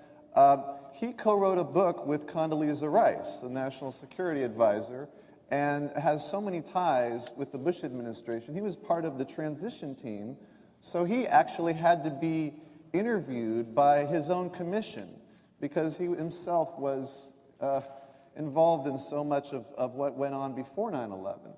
And all of the commissioners are very compromised by conflicts of interest. Quite a few of them are working with legal teams that represent United Airlines or American Airlines. I think half the commissioners. So that's one problem. Another problem is that the final report was supposed to be a unanimous report. So that means that if there was a single commissioner who had any objection about anything, that fact would be dropped from the report. So there is literally nothing in the 9/11 report that the Bush administration did not approve of. The number of omissions is staggering. For example, they begin the book with a discussion of the hijackers, giving the same 19 that have been named from the beginning. They fail to point out that 6 of those hijackers have shown up alive. They also discuss Muhammad Atta, describing him as a fanatic Muslim, obviously so devout he was ready to meet his maker. They omit the fact, as Daniel Hupsicker has revealed, that Atta was very fond of alcohol, pork, and lap dances. They hardly discuss the World Trade Center collapses. They do not discuss the fact that fire has never brought down a high-rise steel frame building. They do not discuss the fact that the collapses had 10 characteristics that are common to controlled demolitions. They do not even mention the collapse of building number 7, and of course, therefore, the comment by Larry Silverstein, the one who had a lease on it, that he and the fire department decided to pull it, that is, have it brought down by explosives. They do not discuss the removal of the steel, which would have covered up any evidence of explosives.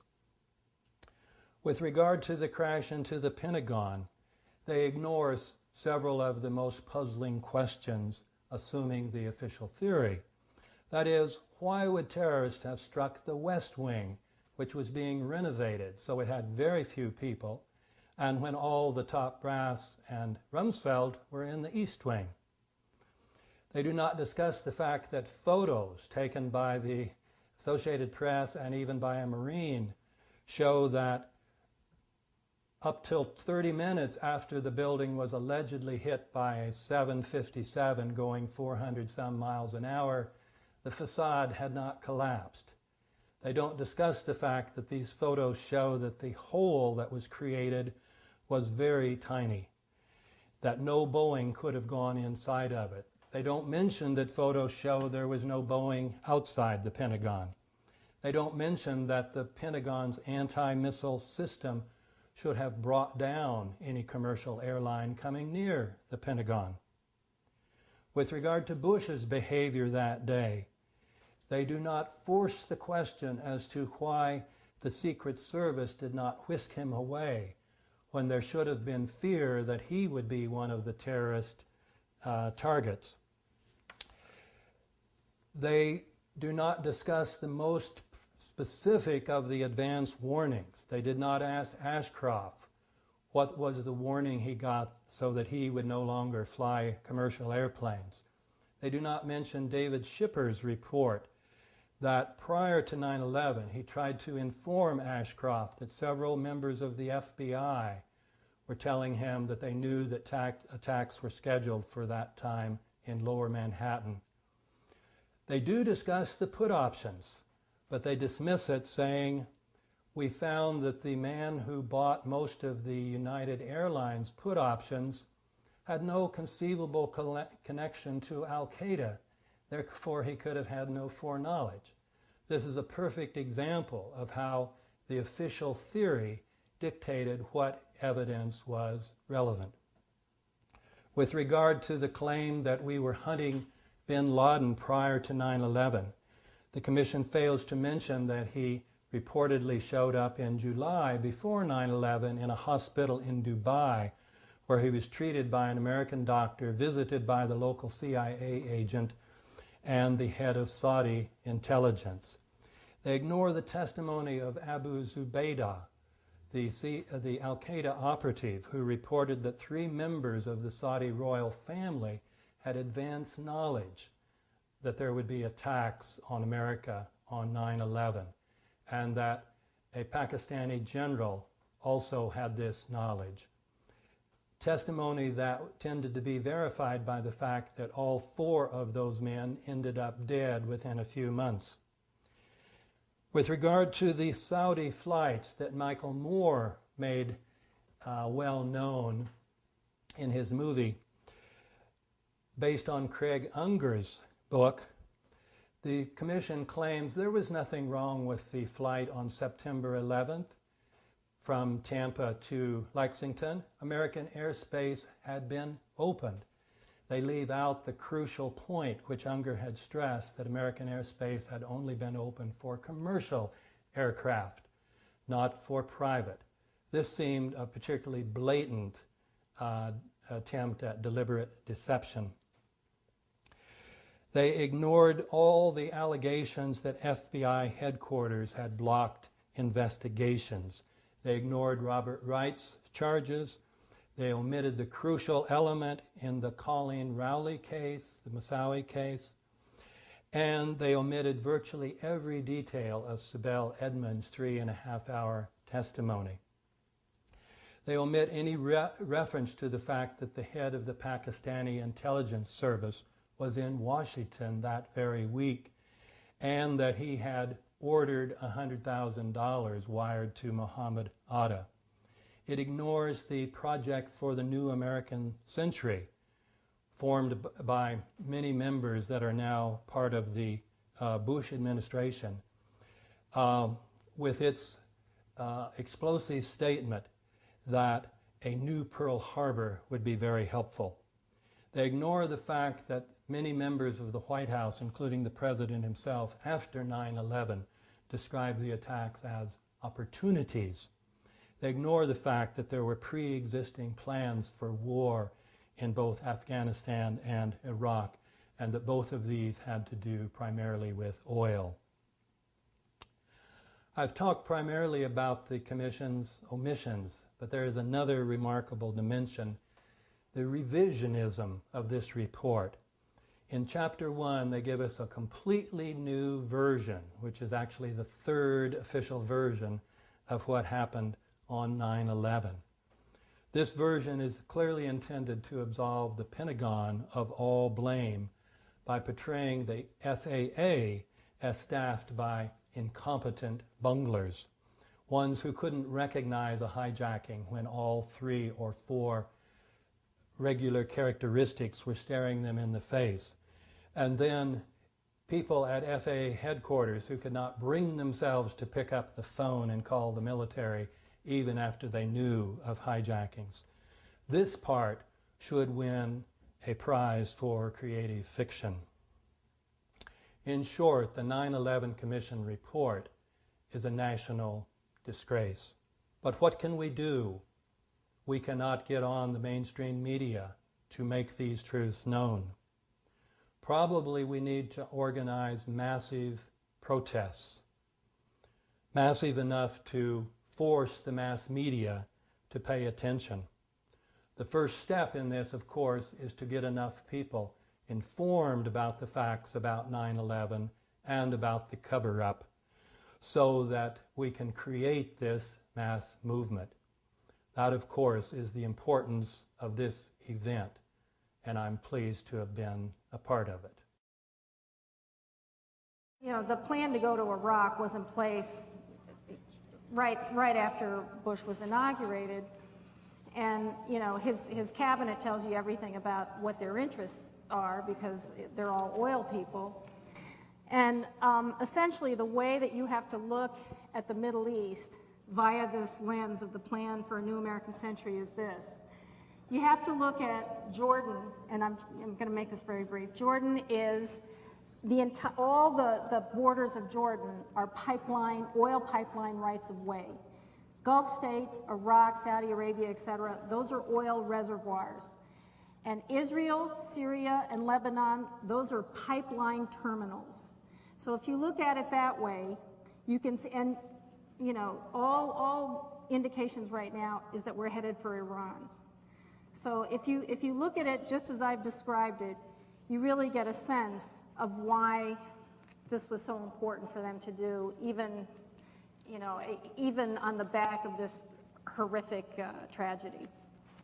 It has been astonishing, as I imagine many of you agree, that since 9/11, it has taken 3 years just to even get a baseline establishment of what the government's position is on what happened. For the first year or two, we didn't even hear answers to what happened, when, and how. Now things are finally trickling out due to the commitment of, say, widows and other relatives of those who were killed on 9/11. So we have an administration which has shown itself to be incredibly opportunistic and unwilling to open the door to discussion about how they acted before and during 9/11, which means that many, many people, like Paul Thompson and others, have had to do all this legwork themselves. And the media has been rather quiescent. I personally am a skeptic of many of the things that we're going to see here tonight. I think that a lot more has to be done to ascertain what it is. And I don't think you have to go so far as to establish that this was a manufactured event. But clearly what we know already is bad enough. What we know is that the system of security and counterterrorism was blinking red, in the words of George Tenet, that the warnings of an imminent attack were so severe that something dramatic should have been done. It was unparalleled. Instead, our president went on a month-long vacation. And so we know that there was a blind eye turned to the warnings. We also know that in the event of 9/11, the government was incredibly opportunistic, that these same guys who were in PNAC, who were in the American Enterprise Institute, and who were strewn throughout the top level of the government, quickly, within hours, seized on this event to push their pet obsession of invading Iraq, which, as most of you probably know by now, did not have weapons of mass destruction, was not a threat to us, did nothing to do with 9/11. And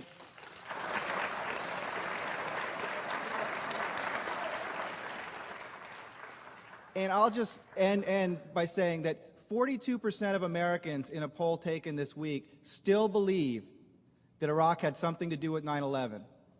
So that means that we have our work cut out for us to talk to that 42% and say, where is your head? What are you thinking? Can you read this? Can you look at this? Can you think about this again? Because I imagine that all of you are here and this conference is happening because of the internet. 20, 30 years ago, you could not have had this level of response to an event like this without the media taking part. You guys are all part of the media now, and you can all have enormous power by using that and talking to people. The other night, we had a similar meeting, and there was a discussion about the dire situation with oil. We're running out of supplies. I want to know if the people on this panel think that there's a solution, since we're so dependent on oil. One of the most patriotic things we can do is to lessen our dependence on Mideast oil and stop funding these people. It's a very direct line these dollars take to go to people who want to do us harm around the world. And a hybrid vehicle, it cost me $95 from LA to Pittsburgh. You can't buy a Greyhound ticket for $95 LA to Pittsburgh. It gets 60 miles per gallon. I have an electric car I drive around LA that's charged by the sun. I've owned a windmill since 1985, putting out many homes worth of clean power. So these technologies exist. It's just another way of doing things. And guess what? There's jobs making hybrid cars and solar panels and electric cars and all those things too. And good jobs. And jobs of dignity. Now, Paul, can you wrap it up, bring us home, please, and tell a little bit, did the 9/11 Commission answer everything for you? At least a dozen countries tried to warn the United States. Israel, Egypt, Germany, France, Argentina, Morocco. The list is quite long. And there isn't a single mention of any of those warnings from foreign governments in the 9/11 Commission report, even though these were reported by the New York Times, Washington Post. So you can see that even in some of the most basic facts are not in the 9/11 Commission's report. So we cannot trust the report, in my opinion, really whatsoever. There have been a great number of omissions. In fact, more than we have time for. We're about to look up a few of the big ones. You may recognize the 9/11 Commission report. I'm going to read you perhaps its most astounding confession on page 172. The U.S. government has not been able to determine the origin of the money used for the 9/11 attacks. Ultimately, the question is of little practical significance. Isn't that interesting? Doesn't it matter who paid for 9/11? It also says, the 9/11 Commission report, similarly, we have seen no evidence that any foreign government or foreign government official supplied any funding. And I think we've discovered Rule 1 of the 9/11 Commission: don't follow the money. Dr. Bob Bowman.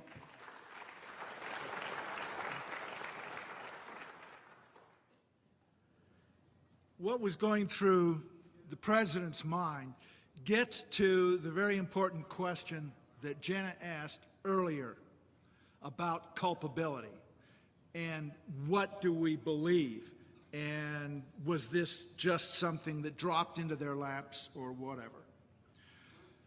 We have, in attempting to answer this, we have three different kinds of information. And I'm not going to go into them. You've been exposed to a lot of them tonight and will be to more of them. A lot of these pieces of information taken together prove that the official story, the official conspiracy theory of 9/11 is a bunch of hogwash. It's impossible.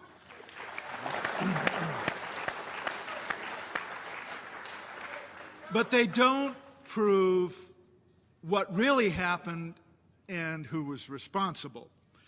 But there's a second group of facts having to do with the cover-up. And, you know, these are a whole bunch of things like the confiscation of the surveillance tapes of the impact on the Pentagon, the confiscation of the air traffic control voice tapes. It goes on and on and on. Taken together, these things prove that high levels of our government don't want us to know what happened and who is responsible.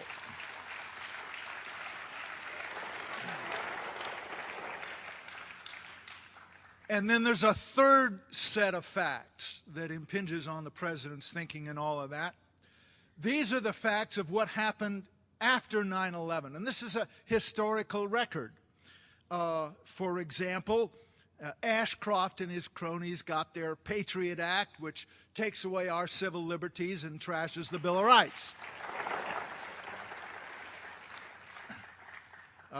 UNICAL got its invasion of Afghanistan and secured a route for oil and gas pipeline for $1 trillion worth of gas from the Caspian Sea to the Indian Ocean. Cheney's Halliburton got no-bid contracts to support the troops in destroying Iraq and other contracts to rebuild it. And more importantly, all those PNAT guys, the neocons, got their invasion of Iraq. They got regime change in Iraq. So the questions come, who gained from 9/11? Who covered up crucial information about 9/11? And who put out the patently false stories about 9/11 in the first place? When you take those three things together, I think the case is pretty clear that it's highly placed individuals in the administration with all roads passing through Dick Cheney.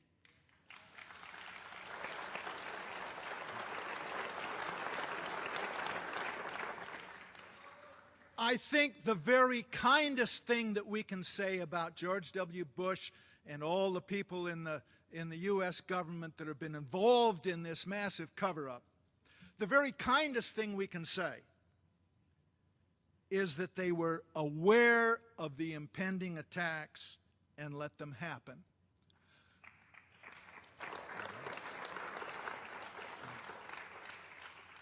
Now, some people will say that's much too kind.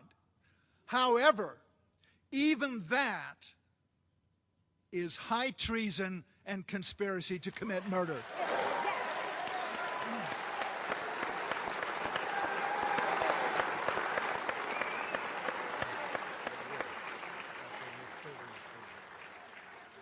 When we talk about the rest of this stuff, there's one thing I want us to keep in mind.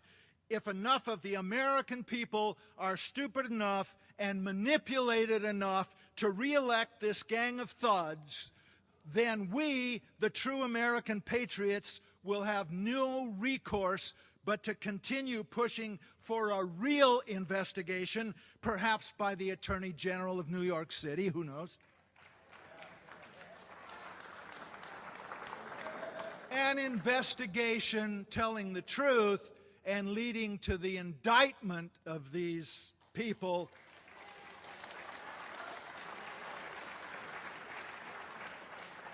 Their conviction, their removal from office, and their incarceration for a very long period of time.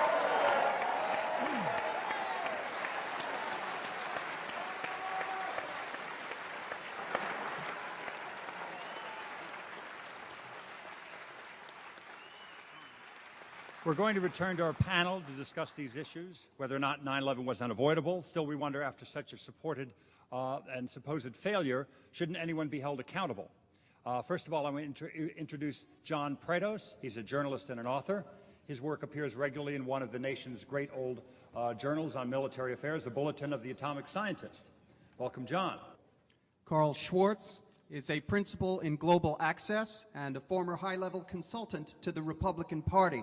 Arkansas Republicans once asked him to run for governor against Bill Clinton, and more recently, he's been researching the background reasons for the removal of the Taliban. Carl Schwartz. Welcome, Carl.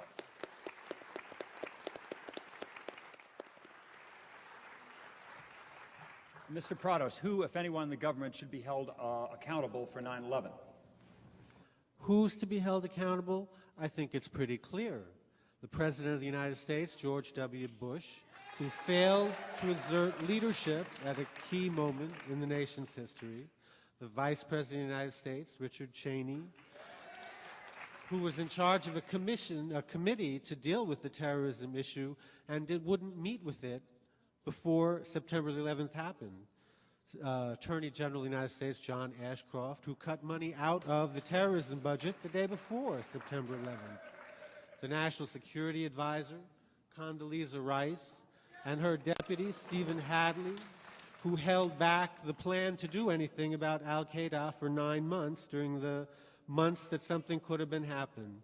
The Federal Bureau of Investigation, which muffed its investigation of what was going on in terrorist circles in the United States. The Central Intelligence Agency, who failed to appreciate everything that was going on, even though George Tenet was running around with his hair on fire. There's a lot more I could talk about, but I think we've got little time here, so I'm going to pass it along. There's somebody I want to hear from, and thank you, John. That was quite eloquent.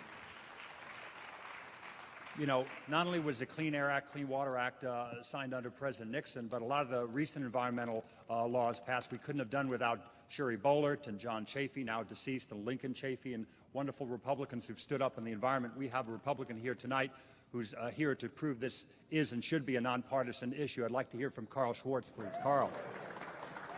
Every time I hear the name Ashcroft, I have to remind myself this was a guy that lost an election and a gubernatorial in the Show Me state to a dead guy. And then his next job is to come before every one of us and treat us all as an al-Qaeda suspect. So I am not real proud to call myself a Republican these days. I tell the simple story that I became a Republican in 1980 because of Bill and Hillary Clinton, and I became an independent recently because of George Bush. There have been several things said this evening. These are just factual, correcting things. We talked about this backstage. Because of the media and the timeline and how people put all this together, the doctor brought up Unocal a minute ago. Unocal is actually owned by the Venezuelan government-owned Petroleus. They are not a U.S.-owned company anymore. If you know anything about the pegging of the dollar to oil and the pegging of the dollar to the euro, there's only two companies on the face of this planet that have done that. One is Iraq. You can see what happened to them. And the other one was Venezuela. And you can pretty well come to a conclusion there's been quite a bit of interference in Venezuela as to what to do about their pegging to the dollar. We've tried to stomp Chavez to death politically down there. To address Sibel Evans, that came up in the clip a minute ago, I interviewed Sibel Evans for a book that I wrote, and everybody thinks it's got a cute name to it, and I didn't even name it. It's titled One-Way Ticket to Crawford, Texas. A conservative Republican speaks out. Where my story started in this actually started in 1999. I left Wall Street. I've been in this city many, many times. In fact, I've been in the World Trade Center many, many times. I used to office with Pre-Based Capital Markets at 100 Gold Street. Then we all moved with Smith Barney, and we went up here at 1345 Avenue of the Americas. And when Smith Barney moved down to Greenwich, 380 Greenwich, that's when I left the company and preferred to do something else with my life other than travel 500,000 to 1 million miles a year. But one of the things that I did was I went with UUNet. I saw telecom and AP-centrics as something that was interesting, possibly profitable if you did it right. And I met a company in November of 1999 at a telecom conference. In the book, The Forbidden Truth, there's the Broussard book, Bin Laden, The Forbidden Truth. They disclosed that Brightest Corporation, excuse me, had actually signed a contract with Turkmenistan and with Pakistan to build the Trans-Afghanistan pipeline. Now, they were not able to ferret out the information I was, and I did this face-to-face. Excuse me, I am having problems with my voice. What we found is that the Brightest also had a contract with the Taliban and with General Rashid Dostum. The last remaining obstacle after our government and after our influence peddlers had put enough pressure on Turkmenistan to upend that government's agreements with Brightest. They also upended Pakistan. There's a good possibility when Bhutto was overturned, we may have been behind it. We have a lot of companies over there, including 4 that have electrical generation power plants in Pakistan right now, and they've had them since the mid-1990s. They wanted and need cheap natural gas to make those projects feasible. Now, some of you may have heard about the Enron-Dabol fiasco in Dabol, India. That is not a feasible project because of the cost of the natural gas is too high. They proceeded anyway. We lost $1 billion in U.S. government guarantees. But the thing that stuck out to me the most is we found that this is a bipartisan problem. It's on both sides of the aisle, and that's why I finally decided to stand up and tell everything I knew. We actually know that there are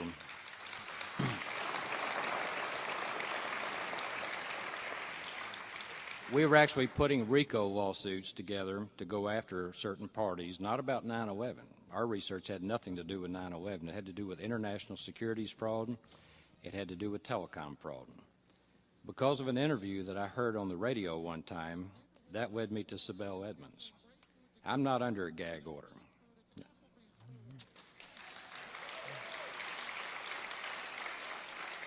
I wanted to compare names. I wanted to compare trails, what we call rabbit trails. When you're investigating, these people will throw everything out in front of you they can to keep from getting caught. Sometimes you have to wade through 10, 15, or 20 shell corporations just to find out who the true owner of something is. And what we found was the same thing she found. And she confirmed it in a conversation with me just about the time they were putting the lid on her. She found drug trafficking, money laundering, she found foreign names, and she found American names in the financing of 9/11. Now, what she found had nothing to do with counterterrorism. I even quote in my book, sometimes it pays, Dick, did you check your 6? Did you check at 3, 9, and 12 to see if they were sitting right across the table or standing right next to you? What they found inside the FBI actually came from ongoing drug investigations dating back to 1998. And I heard the other day, just a minute ago, Mr. Thompson brought up Argentina. The company that had the contract with the Taliban is Brightest Corporation. They are from Argentina. On September 9, 2003, they won a lawsuit in our Fifth Circuit Court of Appeals. They had been tied up in the Texas courts since 1996. They won $500 million in a judgment for interference of contract in Turkmenistan.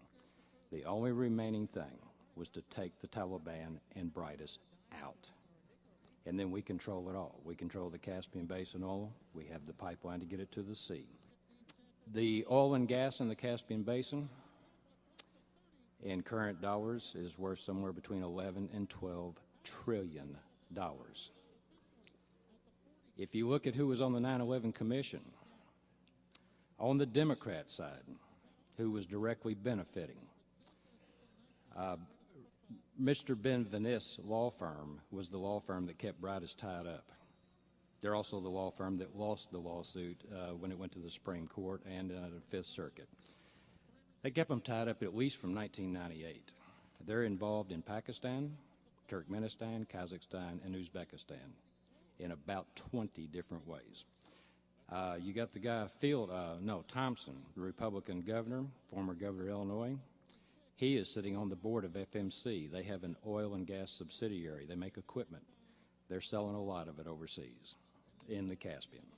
Jamie Gorelick, I thought she was going to be a go-getter. I mean, I was rooting for her because she acted like she knew what she was doing. She sits on the board of Schlumberger, which is a competitor to Halliburton. Just within 2 weeks prior to the 9/11 Commission saying Sinai died and handing it over to the President and Congress to change our rights some more, which is what I think they plan to do, Schlumberger finally comes forward and admits they're having record profits in this last quarter, and they're doing a lot of big bucks business in the Caspian Basin. If you look at the reality that Brightest had a contract with the Taliban, we had landlocked oil and gas deals. We had to get it to the ocean. We had people actually doing business in Pakistan. You literally have to look at 9/11 and all of those foregoing issues as inseparable. There is your Pearl Harbor. And that our government can sit there and contrive policy like this. I came up with 4 words in this book. One was hopelessness. I see it all over this country, and I've seen it for a long time. The second word that came up to my mind was the indifference of our government. When you were speaking about the EPA, they can literally change reality because they're afraid it may affect something. And their policy does not have anything to do with quality of life or life. If it snuffs your life out economically or health-wise, so be it, if they think it's good policy. And it's both sides of the aisle in D.C. I call them financial terrorists. I don't know what you would call them. I'd like to ask the first question to Webster Tarpley. Can you talk about the likely role of the neoconservatives, the civilians inside the Pentagon, in perpetrating 9/11? And if you like, can you comment on their likely response to a successful 9/11 movement that might put in jeopardy their hold on power this November? When Bush ran for office, he ran, frankly, as a moron who would be a moron, but he would get the best advisors. So it's to the advisors that we have to look. And if we look at a Cheney or a Wolfowitz or some of these other people, here we see people that may very well be the conduits of the rogue network into the White House. But make no mistake, it is that rogue network which has been running the United States. Now, if I say rogue network, it may make them seem a little bit too lonely, and I don't think they're lonely. People who are old enough to remember the Iran-Contra years can remember words like the invisible government, the parallel government, the secret government, the shadow government. Senator Inouye said they had their own Army, Navy, Air Force, Treasury, their own policies, their own ways of making decisions. That invisible government, that secret government, I submit, is alive and well. The neocons are certainly a part of it. I call them neocon fascist madmen. But it's deeper. It's deeper, in my view. It's not just the neocons. The neocons have been part of this for perhaps 20 or 30 years, but it's something that's been around significantly longer. So I would say we have to look primarily at this network inside the U.S. government. Now, certainly other people provide auxiliaries. MI6 traditionally provides services. The Mossad, obviously provides services. When we get down to something like Saudi intelligence or the ISI, again, these are a kind of walk-on parts in the middle of all this. But it seems to me that this is the thing that we have to confront. Now, this network is still in place. Nobody has laid a glove on them, much less this fake 9/11 commission with Kane and Hamilton. We have to go on. We're running out of time. Okay. So I would just say that's a group that's still there, and their reaction is most likely to be what they're doing right now. They're courting war with Iran, they're courting war with Syria, they're courting war with the Sudan, and most disturbing of all, they are courting war with Russia. Because according to President Putin and the Russian press right now, the people behind the massacre at that school in northern Ossetia are the United States government and the British government, and that's all over the Russian press. Our last presenter for the evening is a very accomplished, award-winning Canadian journalist named Barry Zwicker, whose new film is called The Great Conspiracy, the 9/11 media special you never saw. Barry Zwicker.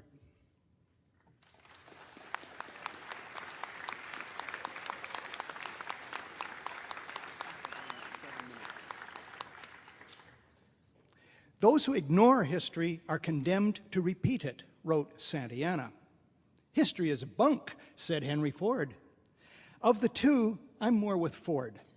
The problem with Santayana's thoughtful quote is that it assumes history is accessible enough to be ignored. The allure of Ford's seemingly anti-intellectual outburst is that it reminds us that history can be complete fiction. But I haven't been able to find anyone to quote on what seems to me to be the most significant point of all about history, namely that much, perhaps most, significant history is hidden. I.F. Stone wrote a book called The Hidden History of the Korean War. Daniel Burston wrote Hidden History, Exploring Our Secret Past. And I thank Jamie Hecht for that. He found that title on the internet today. Thank you, Jamie. Howard Zinn wrote essentially an alternative history a lot of you know about, A People's History of the United States. And more recently, Michael Parenti wrote History as Mystery.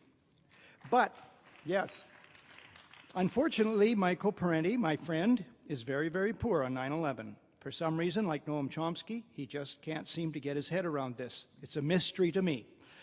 But the most lethal hidden histories, pound for pound, are the false flag operations that Webster Tarpley mentioned. These are the state-sponsored or rogue network toxic deceptions in which an actual attack on one's own country is engineered for the purpose of mobilizing public opinion, usually behind the war agenda of the invisible government and the ruling deceivers.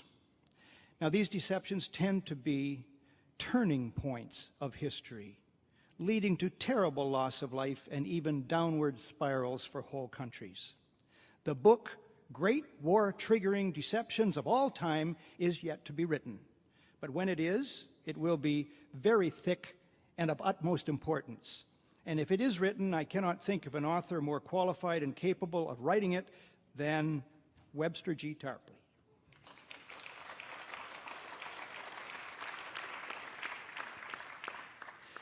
One more quote by an American cultural critic, Larry Ray. Again, thank you, Jamie. I couldn't remember the name, and Jamie found it. I didn't have access to the internet today. Jamie Ray wrote, "Anniversaries are reservoirs of sacred power."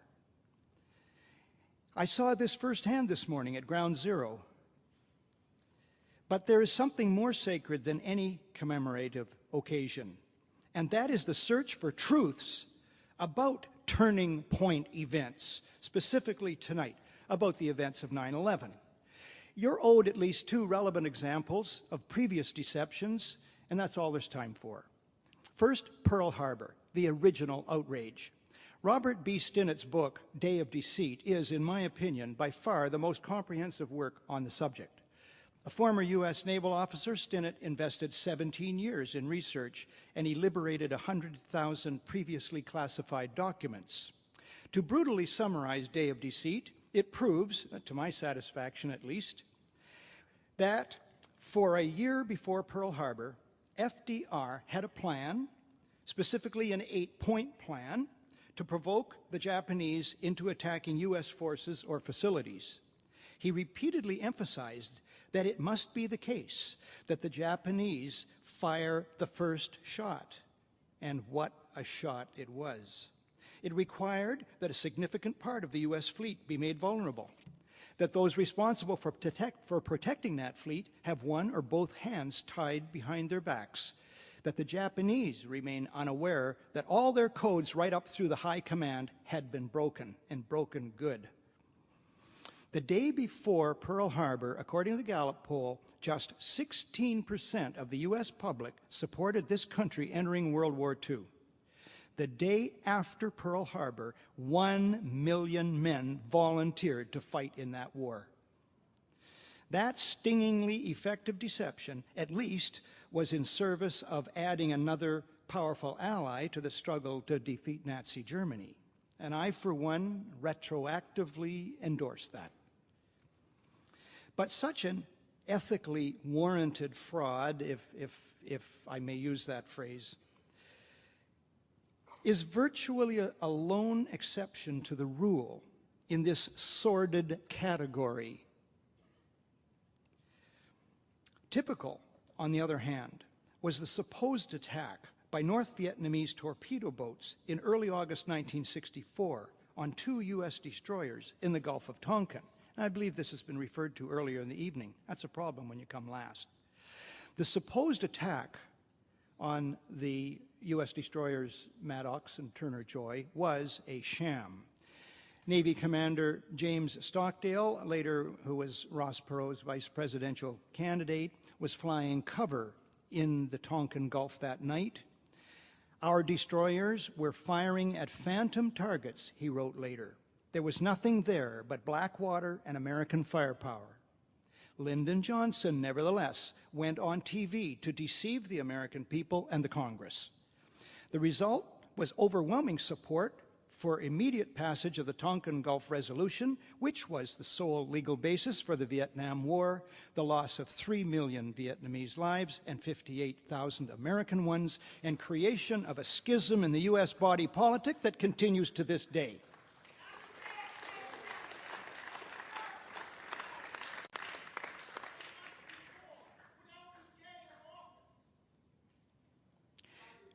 Emblematic, and the media have been mentioned here without praise earlier this evening, and after 33 years as a media critic, I can't find any fault with that. Emblematic of media malfeasance and supine service of illegitimate power then and now, the New York Times, after LBJ's speech, editorialized that, quote, "The president went to the American people last night with the somber facts," unquote. The most somber fact is that if we, the people, cannot force today's top hidden history into the open, a cascade of calamitous events is very likely to ensue. And my main prayer is that I am wrong. Thank you. You've been so patient. We've been talking up here a lot, showing a lot of information. We invite you now. We have roamers out there with microphones to get your questions for the panel. So you can put some tough questions, some questions of any sort that you like. We have people out there with microphones, and we're going to get people to ask a question. Where exactly are Rice and Powell in this whole dance? I only heard one person say something about Condoleezza Rice, but also Colin Powell, so those two. Powell did not want to go along with the program. And he was basically pressured to sell the war on, to sell the war on Iraq. He was in the White House at the time when post 9/11 they were trying to ride that terror wave into Iraq.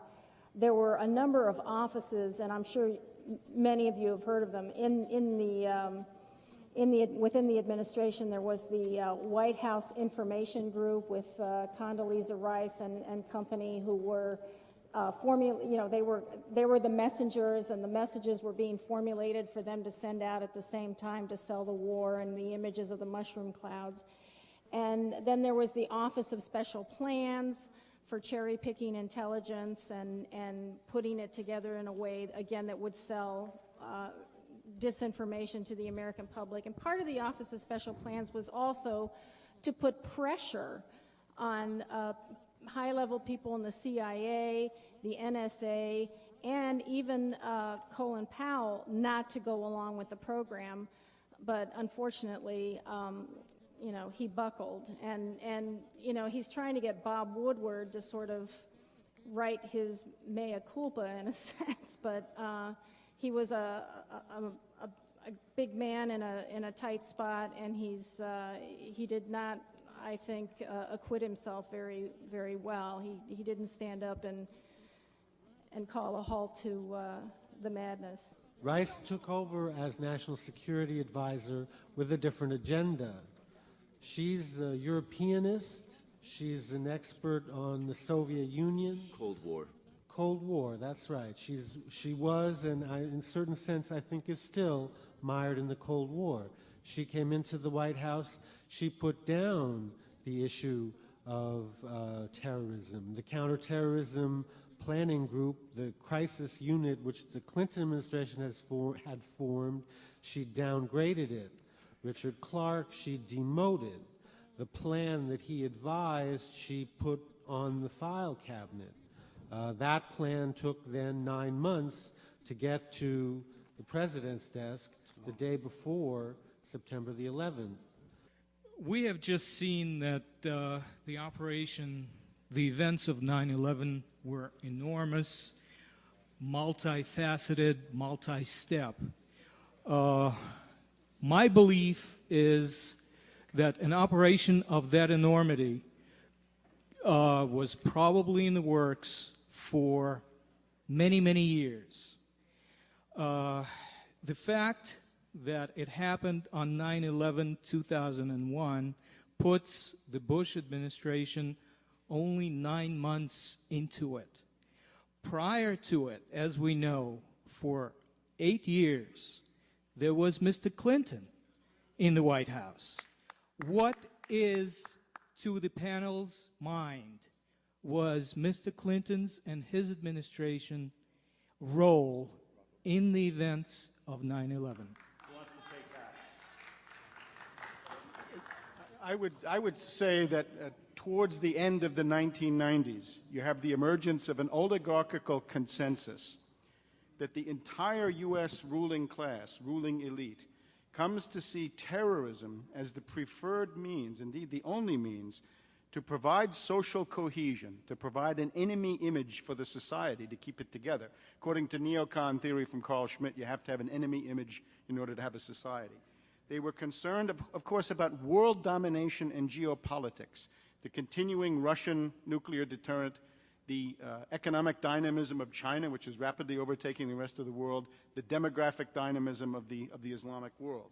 They were also concerned about the collapse of the monetary system, the fact that many countries are on the verge of dumping the dollar as a means of payment for oil, but also for many other things, for trade, and going to the euro or some other solution.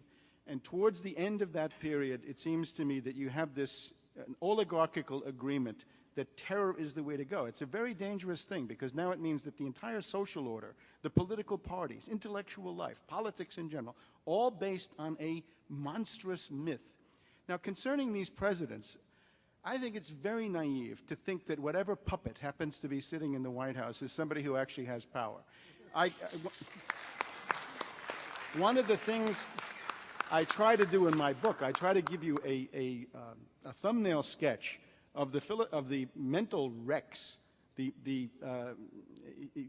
impaired people, let's say, severely impaired people who have been in the Oval Office. Generally, it took at least one nervous breakdown to qualify as president. Now, Clinton is simply a plausible face for this apparatus that's sitting there, and I think it's a mistake either with Clinton or with Bush. Although I think now with Bush in the more recent phase, it's more serious. You got to go back to the fact that these people are simply figureheads. Thank you, Webster. Next question. Thank you. Sir, in the middle. My name is Garland Roberts. I'm head of the Black Alumni at Brooklyn Technical High School. We were the first people on site with generators and everything else. and we met up with massive amounts of problems. We also were the people originally that were the third bidders on the emergency exit systems. We personally knew the whole of the systems that go through the 2 World Trade Center, 7, and the hotel, and physically didn't need plans or anything else on site. They continuously tried to keep us from getting involved. They were telling us, well, we didn't need you. We knew the things intimately. They wouldn't let us underneath because the kids had told us, and other kids that were involved with the subways, that they had come up in the under subfloors where they had the different switches that cut off the floors, and then we knew there were people trapped there. Now, there's another man that's important for your damn thing. That's Carl Ross, who was the other guy with us that we're trying to get them to let us actually draw out, show them where to go and everything else. Carl was important because when the first plane hit, he was late for work as an architect, and he was opening that door downstairs that comes from the, when you come from Jersey with the New Jersey path. When the plane hit, and physically saw the rubble coming down, but the thing and he ran, but the thing that he questioned was he did not see JP4. And, you know, I don't know if you would know, it's like a kerosene smell. He didn't get any of that down into that lower section that would have been part of the main structure. And nobody's addressed that at all. How do you get these other things into somebody to investigate? I'm not the goddamn media. I tried. I went to congressmen. I went to senators. I was with McCain. I joined the Republican Party to fight the goddamn right wing. We have to ask, how did the lower parts of those buildings fail when they were cold steel and they had 100% of their structural integrity, and yet they fell? The North Tower fell faster than the speed of gravity. That simply is not possible. Alex Jones, the Road to Tyranny creator, said on his radio show through a Secret Service agent on Saturday, a week ago, the Secret Service agent testified that he and his fellow agents and his agency has known for years, plural, years, that the martial law in this country is supposed to be implemented starting November 1st. Before November 1st, they need to have a major catastrophe in order to get us to accept that without a major fight on their hands. What do all of you know about this horrible shit that's going on in our lives, and why has it taken so long for a panel like this that appears to be an honest panel for the most part? Why has it taken so fucking long for this to happen? At the beginning of June, I put out a release called Rogue Bush Backers Plan Super 9/11 False Flag Terrorist Attacks. And it essentially goes through the tremendous pattern of psychological warfare, terror demagogy, coming from the Bush administration, but also coming from Richard Clarke, martial law bureaucrat, Ted Koppel, the controlled media, and so forth. And what this points to, I think that the big turning point is Bush's speech of April 21st, because he'd been trading on terrorism before. In the 21st of April speech to the editors, he essentially said, there's going to be another round of terrorism, and we're going to make sure that Iran never gets a nuclear capability. Now, therefore, the great danger right now is a second wave of 9/11-style terrorism, 1 or 2 orders of magnitude beyond. In other words, the ABC realm, atomic, bacteriological, and chemical. What I did try to point out at the same time in that article was that there are countervailing forces. It's more or less this. If you get successful Super 9/11 terrorism, in other words, a new wave, you will essentially be freezing the neocons, Wolfowitz, Rumsfeld, Cheney, and so forth, into power, especially in the Pentagon. Now, who is there in the society who doesn't like that? I think the U.S. Army, strangely enough, is a candidate for not liking that. We look at Iran. Iran is 4 times the size of Iraq. It has 3 times the population. It's intact. It hasn't been bombed. It hasn't been starved by years and years of sanctions. When you look at Wolfowitz, the Army looks at Wolfowitz and they say, Iran is a meat grinder. He wants to put it into it. Are we going to allow Wolfowitz to have a coup and set up a neocon fascist dictatorship in the United States? I think the answer is there are some who don't want it, and that's the so-called Israeli mole scandal in the Pentagon is a desperate attempt to try to freeze to stop that network from starting a war with Iran. I think Webster, that's the underlying thank you issue. very much, and thank you all for coming. Thank you for your passion and what you all saw and reported. We really appreciate it. Stick around and talk amongst yourselves. Thank you for watching this video. Among all that you've seen, there is one silver bullet. There were no Muslims, no Arabs, no hijackers involved in these crimes. Only Whitehouse, New York City, New York State, and the mayor's office of New York City lied to the people of New York and the visitors to New York that the air was safe to breathe. If you worked, lived, or visited the World Trade Center area after 9/11, I urge you to seek legal counsel to press criminal charges and file civil suits against the government officials who lied to you and may have seriously injured your health. Thank you.